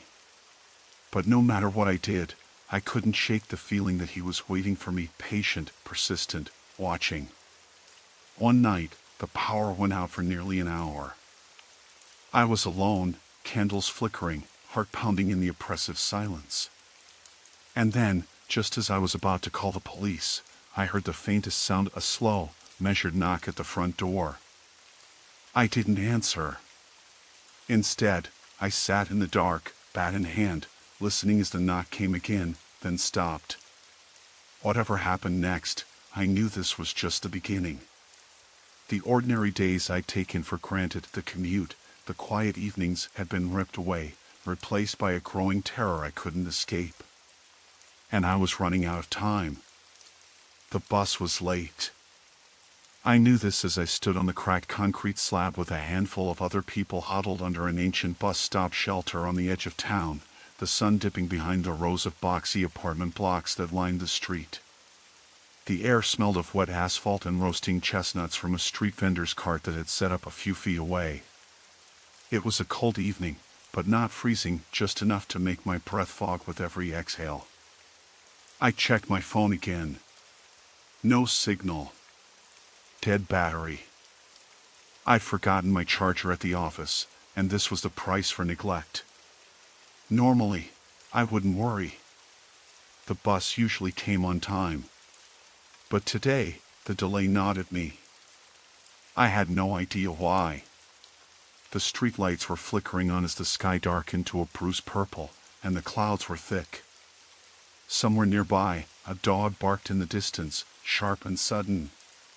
The other people waiting at the shelter were scattered, quiet, their faces half lit by the dull glow of the street lamps. A middle-aged woman in a thick coat kept adjusting the strap on her handbag, her eyes darting toward the road every few seconds. A younger man leaned against the shelter's side, scrolling on his phone, his expression blank. None of them seemed to acknowledge each other. It was the kind of silence that felt heavy, expectant. I glanced down the street. No lights from the bus in sight. The wind stirred the dry leaves along the gutter, sending them swirling in little eddies. My hands were shoved deep into my jacket pockets, but the cold was creeping in, gnawing at the tips of my fingers. I tried to shake off the creeping unease that had settled in my chest. Maybe the bus had been delayed by traffic. Maybe an accident up ahead. But then again, why didn't the bus company send any alerts? The thought pushed me to look around more carefully. I noticed a car parked a little way down, half hidden in the shadow of a tree.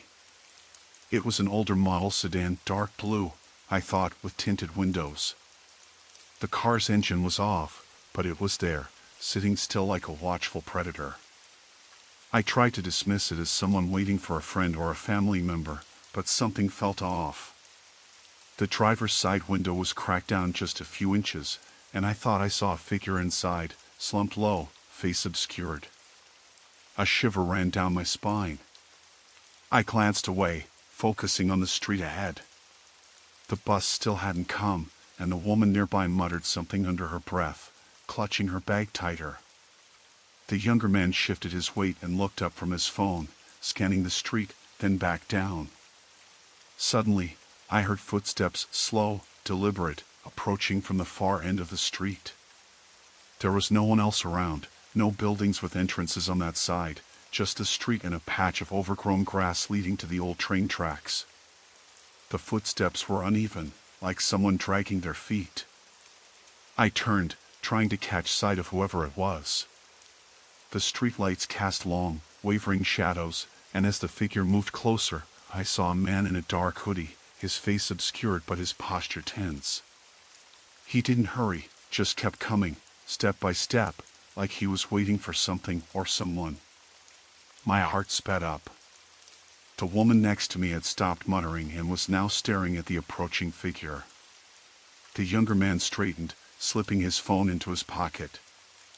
As the man neared the bus shelter, I noticed something in his hands, a long metal object, thin and straight, tucked under his arm like a cane, but it gleamed faintly in the streetlight. I couldn't tell what it was. He stopped about 10 feet away from us, standing in the shadow between two lampposts. His head tilted slightly, as if surveying us. He said nothing. The woman next to me clutched her bag tighter, and I realized she was trembling. I wanted to say something, ask if she was okay, but my voice was stuck in my throat. The man in the hoodie shifted his weight, the metal object gleaming again. The younger man took a step back, and I moved closer to the shelter's edge, my eyes locked on the stranger. Without warning, the man took a step forward. The woman gasped softly and began backing away. I was frozen, unsure what to do. Then, the bus's headlights rounded the corner, flooding the street with bright light. The man in the hoodie stiffened, then turned and disappeared into the growing darkness behind the trees. Everyone exhaled, some releasing the breath they hadn't realized they'd been holding. The woman wiped her eyes quickly, embarrassed. The younger man and I exchanged a glance, equal parts relief and lingering unease. The bus pulled up slowly, squealing slightly as it stopped. The driver avoided eye contact as we boarded. I took a seat near the back, my hands still shaking. Outside, the dark blue sedan was gone. The ride home felt longer than usual, the streetlights blurring past in a rhythm that did little to calm my nerves. I kept replaying the man's slow approach, the gleam of the metal object, the way he had watched us without a word. When I finally reached my stop and stepped off into the night, the streets were empty, the apartment silent. I double-checked my pockets for my keys, then hurried inside, locking the door behind me. Safe, for now. But the feeling settled deep in my gut. This wasn't over. The evening had started out ordinary enough. After a long day at the diner, I grabbed a coffee from the vending machine outside the back entrance, the kind of oversweetened, lukewarm stuff I usually avoided but needed then more than anything. The sun had just dipped behind the strip mall roof, casting long shadows across the cracked asphalt parking lot. The air smelled damp, like rain had been promised but never came. I stepped into my car, the driver's seat still warm from the sun, and took a slow sip of the bitter coffee. My phone buzzed, a text from Jason, checking in about the sound system for the weekend gig. I thumbed out a quick reply and started the engine. The quiet hum was comforting after the clatter of the kitchen. The plan was simple. Drive home, eat something, maybe catch a couple hours of sleep before the night shift at the warehouse. But even on nights like this, things could go sideways. The street lights flickered as I pulled out onto the main road. I made a right and headed down toward the residential area where my apartment was. The streets were empty, the kind of quiet that felt like it could be broken at any moment but hadn't yet. I passed the corner store, its flickering neon sign buzzing overhead, and noticed a man standing just past the cycle racks. He was tall, wearing a dark hoodie pulled low over his face, hands shoved deep inside the pockets. Usually, that wouldn't mean much. People loitered after hours all the time. But something about the way he stood, too still, too watchful, made my skin crawl. He didn't look like he was waiting for a ride or a friend. His eyes, barely visible beneath the hood, locked onto me as I rolled past. I glanced in the rearview mirror, catching a glimpse of him retreating into the shadows between the stores. I shook my head, telling myself I was just tired and jumpy. It was probably some kid trying to scare off potential shoplifters or just waiting for a cigarette. I turned onto my street, the houses lined up like silent sentinels, their windows dark. The walk from the parking spot to my apartment wasn't far, but it was enough to make me feel exposed. I kept my keys in my hand, the cold metal a small reassurance. Just as I unlocked the door, I heard footsteps behind me, quick, uneven, like someone trying not to be heard. I stopped, heart pounding. For a moment, nothing. Then the footsteps slowed, stopped altogether. I turned sharply, shining my phone's flashlight toward the end of the walkway. No one there. Just the empty sidewalk and the same cracked concrete slabs I'd seen 1,000 times. Inside, I locked the door and slid the deadbolt home, peering through the peephole. The street was deserted except for a black car parked a few houses down. Its windows were tinted too dark to see inside. I tried to convince myself I was overreacting. Maybe that guy from the store had followed me, but maybe he hadn't. Maybe the car belonged to a neighbor. Maybe nothing was wrong at all. The apartment was cold, the heater still broken after the landlord promised to fix it next week. I wrapped myself in a threadbare blanket and sat on the couch. The TV flickered silently, muted. I stared out the window, watching the black car remain parked, unmoving. Then my phone vibrated again. A message from an unknown number, "You're almost home." I swallowed hard, the room suddenly too small. I checked the locks again. The car lights flicked on, cutting through the window like shards of white-hot ice. The engine revved softly, then died. I called Jason, hands trembling, but it went straight to voicemail. I left a message, trying to keep my voice steady, telling him where I was and what was happening. The black car started moving, creeping closer down the street. I could hear the tires crunch on gravel that wasn't there before. The footsteps came back, this time closer, faster, just outside the building. The doormat shifted as if someone was brushing dirt off their shoes. I grabbed the baseball bat I kept by the door, a relic from better days, and sat in the dark, listening. The footsteps stopped right beneath the window. Then a scratch, like fingernails dragged across wood. My breath caught. I wanted to scream, to run, but I was frozen. The scratching stopped, replaced by a soft, deliberate knocking. 3 times. I counted. Then silence. Minutes passed, the kind that feel like hours. I didn't dare move. When I finally summoned the courage to peek through the curtains, the street was empty again. The black car was gone. I called the police, my voice barely above a whisper. They said they'd send someone by in a patrol car, but with the late hour, it might be a while. I told them about the message, the car, the knocking. They advised me to stay inside, lock every door and window, and avoid answering if anyone came to the door. I spent the rest of the night watching the street, bat in hand, ears straining for the slightest sound. The hours blurred together, an endless loop of silence, broken only by the occasional passing vehicle. When morning came, the first light felt less like relief and more like an invitation for whatever was out there to come back. But for now, the threat had receded, at least for a moment. The rain started just as I stepped out of the station, a slow drizzle that quickly thickened into something heavier, cold enough to seep through the thin jacket I'd thrown on in a hurry. The platform was nearly deserted, only a few late commuters lingered under the flickering shelter lights, faces half hidden by umbrellas or collars. I pulled my backpack tighter, feeling the weight of the day's unease settle deeper in my chest. I'd been trying to shake the feeling for hours now, that prickling awareness you get when something's off but you can't put your finger on it. It began that afternoon when I noticed the same man sitting on the bench across the street from my office, alone, reading a newspaper. I figured it was coincidence until I saw him again outside the coffee shop, then once more walking behind me to the grocery store. Each time, he kept his distance, but he never broke eye contact.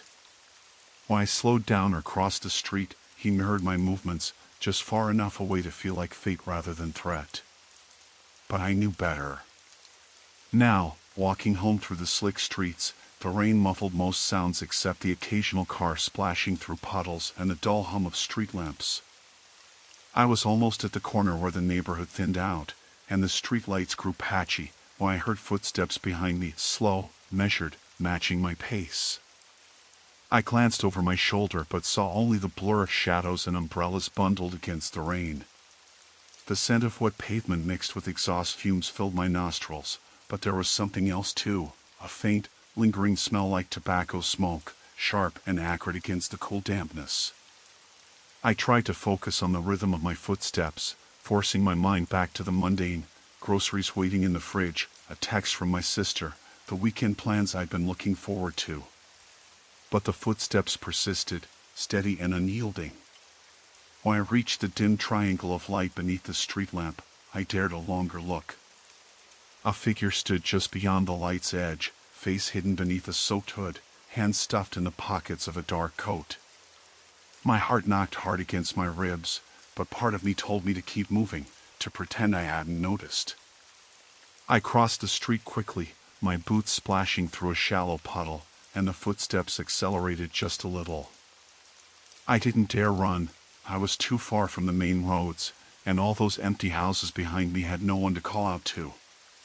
The wet air closed in, thick with the sound of rain hitting the sidewalk and the distant whistle of a train. I thought about ducking into the convenience store on the corner, but it was closed. The yellow closed sign clung to the door, empty inside except for a few stray newspapers and an overhead light flickering like a dying eye.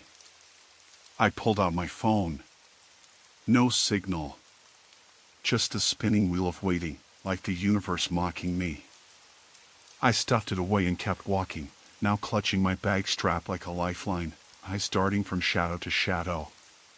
The street twisted here, tree branches arching overhead, their leaves dripping water that splattered on my face. Somewhere behind me, a car door slammed. I paused, heart hammering, but the street was empty when I looked back. At the next corner, a narrow alley opened between two rows of boarded-up storefronts. I shivered, debating whether to cross or try to skirt around. Then I saw the figure again, standing at the alley's mouth, just beneath a broken street lamp that buzzed in the damp air. I stopped dead. His hood was down, and I saw the face, pale, thin, eyes like cold glass reflecting the orange streetlight. There was no smile, no expression except an unreadable blank. He said nothing. I forced my voice past the lump in my throat. "Do you need something?" No answer. Just a slow step forward. The rain pelted down harder, and I could feel it soaking through my clothes, chilling my skin. "I'm just heading home," I said, trying to keep my voice steady, though I felt my hands tremble against the cold zipper of my jacket. "Please, I don't want any trouble." He took another step, then another, narrowing the distance between us. I weighed my options in the moment it took him to close the space, run and risk tripping on the wet pavement, or keep talking and hope to stall. I chose words, fumbling with the lock on my backpack for something, anything that could be a weapon. "What's your name?" I asked. He stopped, tilting his head slightly as if considering whether to answer. Then, in a voice low and dry like gravel, he said, "You don't get to ask." From the shadows behind him, I caught movement, a second figure, this one shorter, bulkier, stepping out from between the buildings. My skin prickled, every instinct screaming to move. "I want to keep it simple," the first man said, voice almost conversational now. "No games." You come with us. Quiet. There was no time to argue. My breath caught, lungs tightening as my heart beat an erratic drum in my ears. I backed up slowly, eyes flicking to the second man who was closing in, face obscured beneath an old baseball cap pulled low. Look, I said, voice breaking, I'm not who you think I am. Please. The rain sluiced down harder, drumming on the pavement, soaking my hair and running down my face.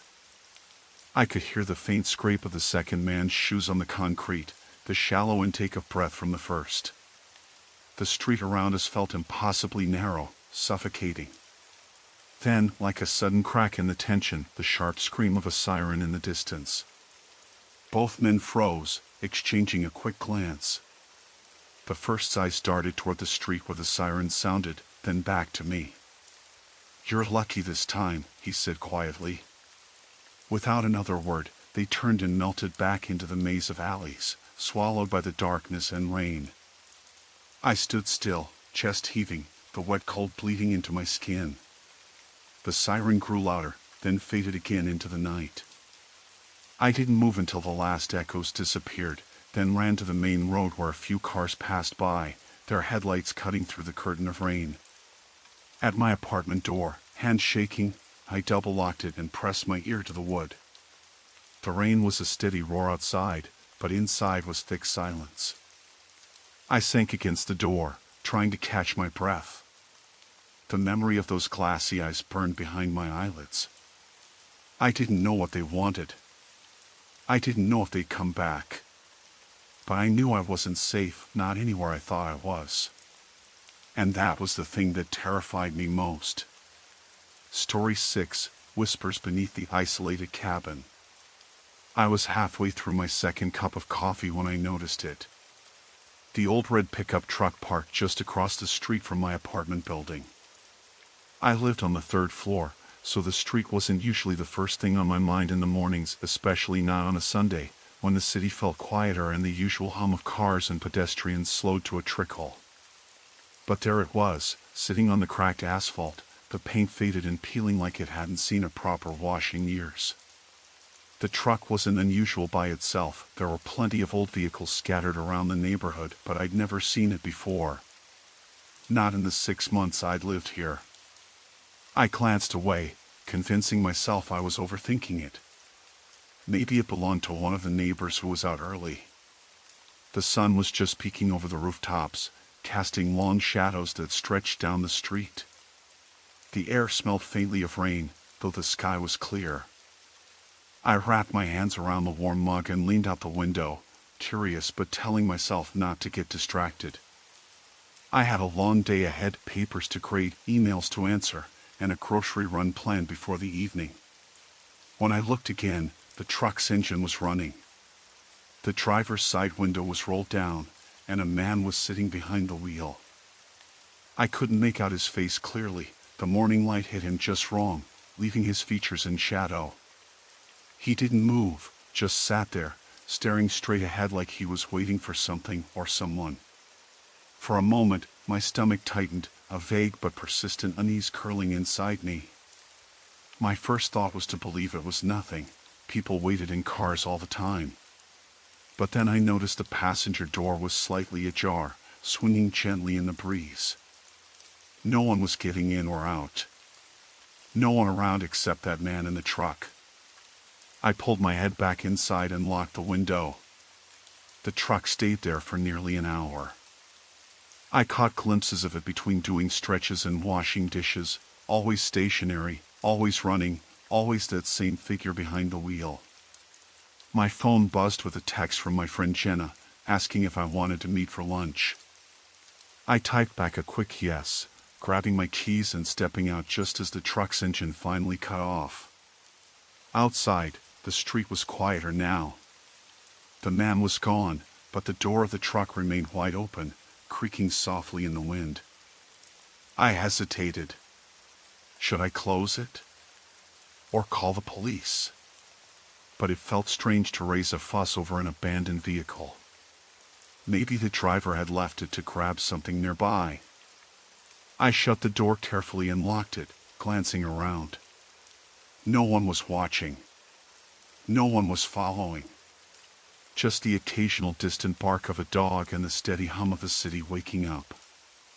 I shoved the image out of my mind and headed down the block.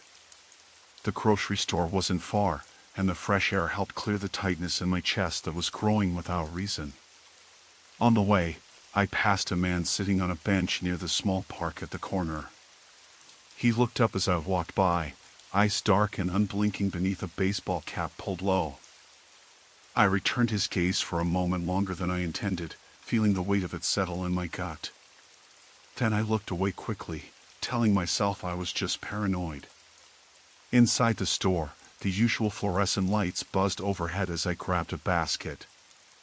I moved down the aisles, filling it with the things I needed: milk, eggs, bread, some fresh fruit. When I reached the back corner, near the cleaning supplies, I heard footsteps behind me. Not the usual shuffle of other shoppers, but deliberate, close, almost matching my pace. I quickened my steps slightly, my breath hitching. I told myself it was just another shopper, someone finishing their list. I glanced back, but the aisles were crowded, and I couldn't see more than a blur of movement and colors. By the time I reached the checkout line, I was sweating under my jacket, hands trembling enough that I dropped a carton of orange juice. The cashier gave me a look, but said nothing as I hurriedly paid and left. Outside, the sun was higher, warmer now, but the shadows seemed darker, longer. I took a deep breath, feeling a wild urge to get home, to lock every door and window. As I walked back, I noticed a red truck again, parked at the far end of the block this time. The driver's seat was empty, but the door was wide open again. My heart pounded. It wasn't just odd anymore, it was deliberate. Someone was watching. Someone was waiting. I crossed the street quickly, keeping my eyes on the parked car as I passed. There was no one inside, no sign of the man from before.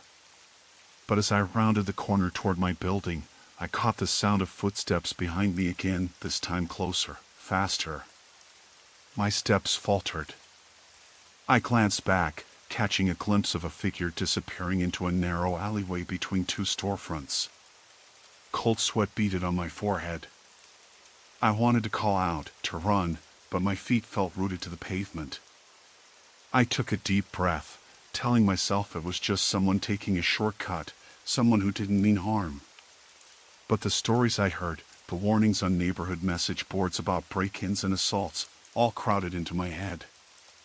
I unlocked the front door of my building and slipped inside, heart hammering. The lobby was empty, the silence thick and heavy. I pressed the button for the elevator, waiting anxiously as the doors slid open with a ding. I stepped in, and the doors closed behind me with a finality that felt like a lock clicking shut. On the ride up, I stared at my reflection in the polished metal walls, wide eyes, pale face, trembling hands. When the doors opened, I hurried into the hallway, locked my door behind me, and double-checked it. Then, sitting on the floor with my back against the door, I tried to slow my breathing. I didn't know who the man in the truck was. I didn't know if the footsteps behind me had been a coincidence or something worse. All I knew was that in the space of a few hours, my quiet, ordinary Sunday had turned into something unshakable and wrong. Outside, the city carried on, indifferent to the quiet terror settling into the corners of my apartment. I sat there in the fading morning light, trying to make sense of the fear that had found me, and wondering what would come next. The bus stopped at the edge of town just after 7 in the evening, the streetlights flickering on one by one as the sun sank behind the low hills. I stepped down onto the cracked pavement, the cold air pressing in on me heavier than it had all day. My phone was nearly dead, and the battery saver warning blinked in orange. I glanced around the empty street, the only sounds the distant rumble of a freight train and the soft hum of the bus engine winding down behind me. I had taken this route so many times before, the slow, looping bus from the city back to my parents' house in the suburbs, but today something was off. It was the kind of off you notice without immediately knowing why, like a quiet hum just beneath the usual noise. The streets were quieter than usual. Fewer cars. No kids playing in front yards. Even the wind felt muffled, as if the neighborhood was holding its breath. I pulled my coat tighter and started walking toward the main road, where my parents' house was a 10-minute walk from the bus stop. The sky was now a deep indigo, sprinkled with early stars. Streetlights cast long shadows, and the windows of houses glowed warmly with yellow light. I liked this walk, usually. It gave me time to think after a long day of work. But tonight, I kept looking over my shoulder, heart tightening with each glance. There was a man standing near the corner store, the small grocery that closed at 6 but still illuminated inside with a flickering fluorescent bulb. He was tall, wearing a dark hoodie pulled low over his face, and his hands were shoved deep into his pockets. I passed the store quickly, trying not to stare, but when I was a few feet beyond, I heard footsteps behind me, slow, even. My pace quickened, but so did theirs. At first, I told myself it was just another person walking the same way, nothing unusual. But the street was empty besides us, and the sound of those steps was too deliberate, too steady. I glanced back again and caught a glimpse of the hoodie man turning his head toward me. His face was mostly shadowed, but I saw sharp eyes, watchful, cold. I tried to ignore it and pushed my pace faster, the uneven pavement scraping against my cheap sneakers. My phone's screen flickered as I unlocked it to call my parents, fingers trembling slightly. No signal. I cursed under my breath and stuffed the phone back into my coat pocket. The battery was dying anyway. I was alone, and the street was too deserted. The man's footsteps grew louder, matching mine. I could hear the scrape of his shoes on the concrete, and the rustle of fabric with every step. I glanced around for a place to duck into, but the houses were all set back behind small lawns fenced in by low hedges. The corner store was locked up tight, the metal shutter pulled down halfway. No open businesses, no places to hide or yell for help. I reached the intersection where the sidewalk ended. Beyond it was a narrow alley between two houses, the kind of place where the streetlight didn't quite reach. I hesitated, then turned sharply into it, hoping to lose him. The alley was strewn with garbage bins, empty bottles, and a stray cat that darted away as I moved past. The air smelled faintly of rot and old cigarette smoke. The man followed. I heard him step into the alley behind me, his breathing quieter now but steady. I kept going, heart hammering in my chest, every muscle tensed and ready to run. I thought about how stupid I was. Why did I think I could outpace someone who was clearly following me? My breath came in short bursts, forming cold clouds in the night. Suddenly, a hand grabbed my shoulder hard and spun me around. I stumbled, eyes wide with terror, staring into the shadowed face of the man from the hoodie. "Hey," he said, voice low and calm, the kind of calm that makes your skin crawl. "You dropped this." He held out my phone, the cracked screen glowing dimly in his palm. I blinked, confused. I hadn't noticed losing it, but relief washed over me before suspicion caught up again. The sudden closeness, the way he held my phone as if it were a prize. I swallowed, trying to steady my voice. "Thanks. I didn't realize." "Yeah." He took a step closer, and I could smell the faint scent of sweat and cheap cologne. "You shouldn't be out here alone so late." I forced a smile, backing away slowly. "It's not far. I'm almost home." He nodded, still watching me closely. "Right. Well, better safe than sorry. I'm just heading back myself." The alley was narrow, and I felt trapped between the two houses, no easy way to escape if he changed his mind. My fingers brushed against my coat pocket, where I kept my keys. I tried to keep my voice steady. "I'm fine, really. Thanks for the phone." He didn't move, just stared for a moment longer, then shrugged and turned back toward the street. His footsteps echoed away slowly. I waited until I heard the crunch of gravel behind a corner, then sprinted the rest of the way home. When I pushed open the front door, the familiar creak felt like a relief. The warmth of the house wrapped around me, but I was shaking. I locked the door behind me, bolted the deadbolt, and leaned against it, heart pounding so loud I thought the neighbors might hear. I kept thinking about the man, how calm he was, how easily he could have done something worse. There was no way to know if it was random, if he was just a creep with nothing better to do, or if he had been watching me all day. The thought of being followed, cornered like that, made my skin crawl. I checked the windows and doors again, pulling the curtains tight. The phone in my hand found its charger, but the screen stayed dark. I sat on the couch, pulling my knees to my chest. Outside, the streetlights blinked on and off, throwing the shadows of the trees against the window. Somewhere in the distance, a dog barked once, then went silent. The quiet felt heavy now, like it was waiting for something to happen. I told myself I was safe. For now. But I wasn't sure for how long.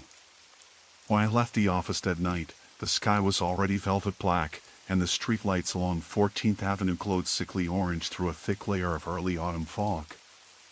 I had gotten caught up late finishing some reports and was the last person in the building.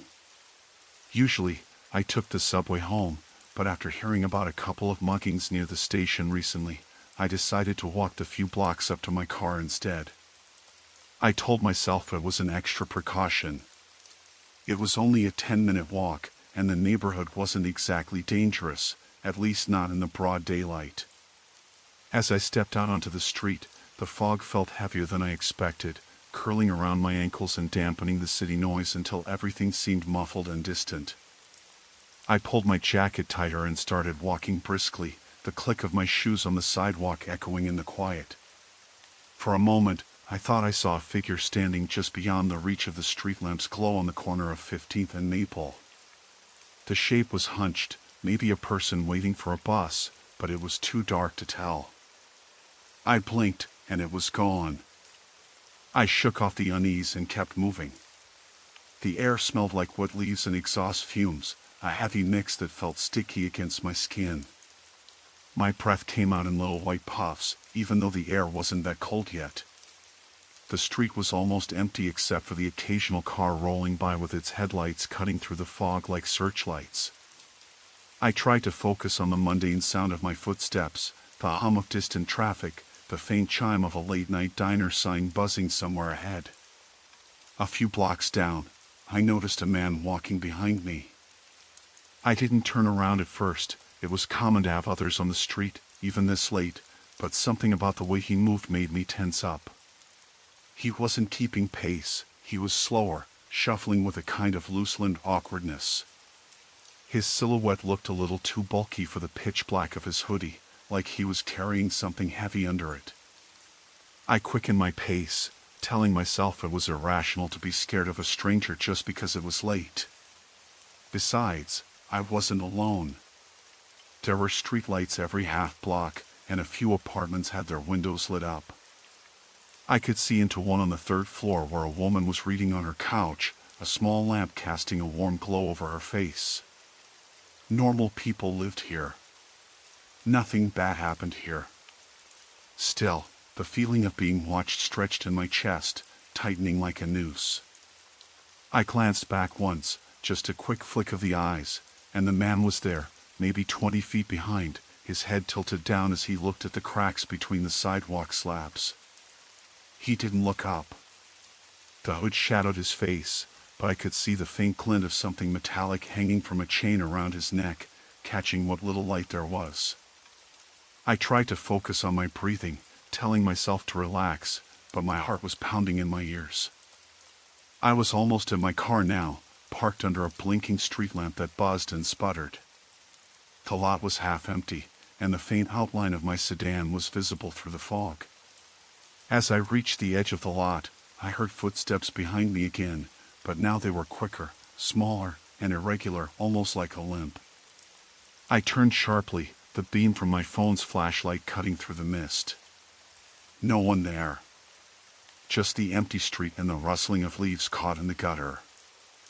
I felt a sudden prickling on the back of my neck, that instinctive warning that something was wrong. I unlocked my car and slid in quickly, locking all the doors before taking a breath. Outside, the fog was swirling, and I could just make out the figure standing across the street, not moving, but watching. My hand shook as I started the engine, peering through the windshield, but as soon as the car came to life, the man disappeared into the fog. I sat there for a moment, listening to the engine hum and the faint sounds of the city night. I told myself I was overreacting. Maybe the man was just out for a walk. Maybe I'd imagined a limp and the way he seemed to vanish. I pulled out of the lot and headed toward the highway entrance, but even as I drove, I couldn't shake the feeling of being followed. Every time I glanced in the rearview mirror, the headlights of another car showed up briefly behind me, always just far enough back not to be threatening, but close enough to be unnerving. The car never changed lanes or passed me, just shadowed my every move.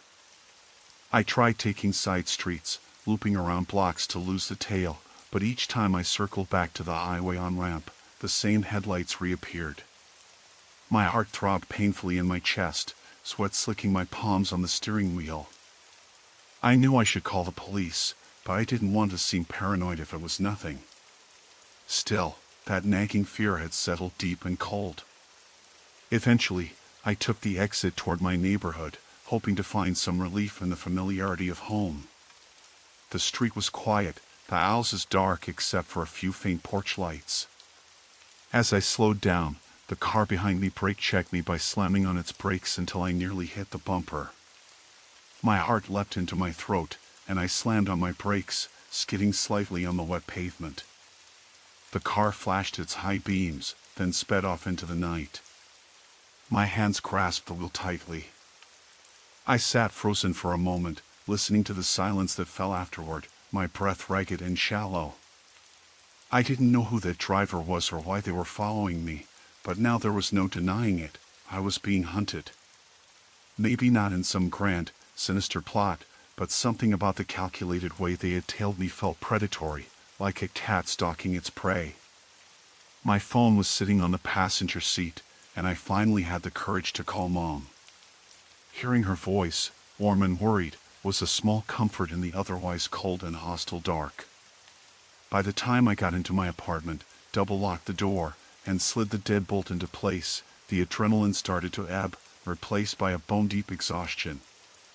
But even inside, safe behind reinforced locks, I could still hear the echo of those footsteps and the flash of headlights outside my window. The sense of being watched didn't disappear. It just shifted, waiting for the next moment I let my guard down. I didn't know what this was going to become, but I had a sinking feeling it wasn't over yet. I never thought waiting for a bus after midnight could feel so vulnerable. The street lamp above the bench buzzed faintly, casting a sickly yellow glow that flickered in the humid air. The summer heat hadn't broken, and the damp smell of recently cut grass mixed with the faint scent of exhaust from the nearby highway. I checked my phone again, no signal. The screen was dead, even though I'd just plugged it in at the diner where I'd worked an overnight shift. I'd gone to the public payphone, but it was smashed, probably out of service for months. Nothing to call for a ride. Nothing but the empty street stretching in both directions. I sat hunched on the bench, trying not to look around too much, but something about the quiet was wrong. Usually, there were a few cars passing by at this hour, or the distant wail of sirens, but tonight it was silent except for the low hum of the street lamp and my own uneven breathing. The bus was supposed to come in 15 minutes, but the schedule had been inconsistent lately, and I didn't dare trust it. I thought I heard footsteps on the cracked pavement behind me. My heart jumped, and I turned quickly, but no one was there, just a long, empty stretch of sidewalk. I told myself it was probably a stray dog or a raccoon, but the sound had been too deliberate, too measured. My eyes adjusted to the shadows beneath the trees that lined the street, but I saw nothing moving except the faint sway of branches in the still air. I tried calling my mom again, hoping she might pick up on her landline, but silence answered. No click, no ring, just a dull hum from the receiver. My instincts told me to get out of there, to move, but my feet felt heavy, rooted like the tree trunk beside me. Then I heard a voice, low and calm, calling from the darkness. Hey! It was close enough that I couldn't ignore it, but far enough away that I couldn't see the speaker. I froze. Are you okay? The voice asked, calm but with an edge I couldn't place. I swallowed hard. Yeah, I'm fine. Just waiting for the boss. There was a silence, then the footsteps again, slower this time, approaching from the side street. I turned fully and saw a man step under the streetlight, his face partially shadowed by the hood of his sweatshirt. He looked around 30, maybe a little older, with sharp eyes that didn't quite meet mine. You look like you could use a ride, he said, voice soft but firm. I shook my head, backing up slightly. No, thanks. The bus is coming. He smiled, but it didn't reach his eyes. Buses don't run on time out here. You don't want to be waiting alone all night. I glanced down the street. The bus stop on the other end was empty, and the road was deserted except for the two of us. My pulse quickened. I'm okay, I repeated, forcing calm into my voice. He stepped closer, and I noticed a faint smell of cigarettes and something else metallic, like blood or oil. I could see the knuckles of his right hand were scraped and red, fresh wounds that looked painful. Listen, he said, voice dropping an octave, it's dangerous to be alone here after dark. You really should come with me. Something in his tone triggered an alarm deep in my gut. I shook my head more firmly and stood up, clutching the strap of my bag tight. No, thanks. I'm fine. He didn't move, just watched me, his eyes narrowing. You sure about that? The street lamp flickered again, and I saw him reach slowly into his pocket. My heart slammed in my chest. I took a step back, then another, eyes darting for a way out. The side street was narrow, lined with tight fences and locked gates. The main road was behind me, but no other people were around. Look, I'm not looking for trouble, I said, trying to keep my voice steady.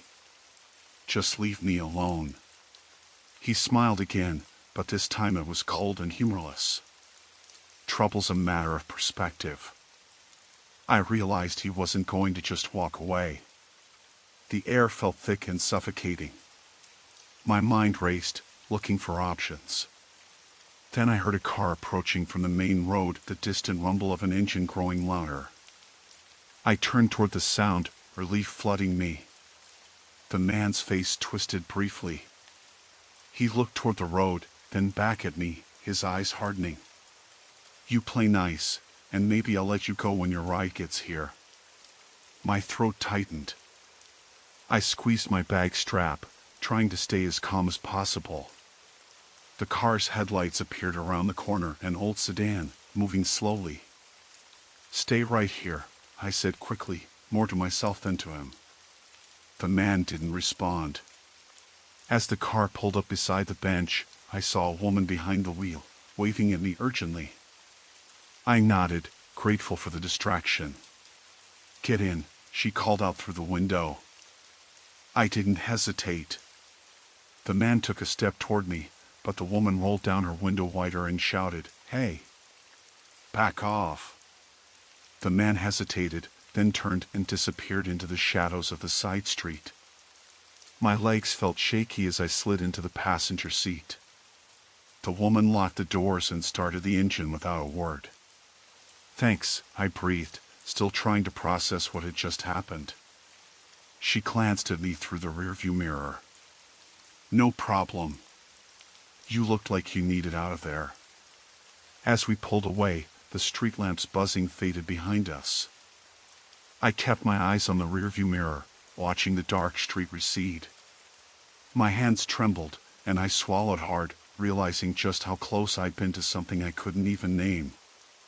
The woman didn't ask any questions, and I didn't volunteer any answers. Sometimes, it's better not to know everything right away. For the first time in hours, I let myself breathe.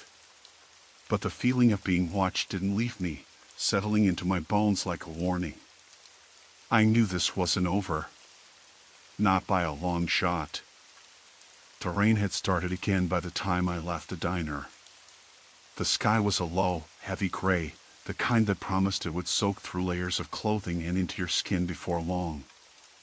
I pulled my jacket tighter around me, the collar barely able to block the chill creeping up from the wet pavement. The streetlights cast a dull yellow glow over the empty parking lot, their flickering more than usual, as if the bulbs were gasping for life. I checked the time on my phone, 8:47 p.m., and started walking toward my car. Everything about the night felt off, but I couldn't say exactly why. The town was usually quiet at this hour, but not this empty. Even the usual hum of distant traffic or the occasional bark from a dog was missing. There was just a steady drum of rain and my boots hitting the asphalt. I kept glancing over my shoulder, but every time I turned there was nothing.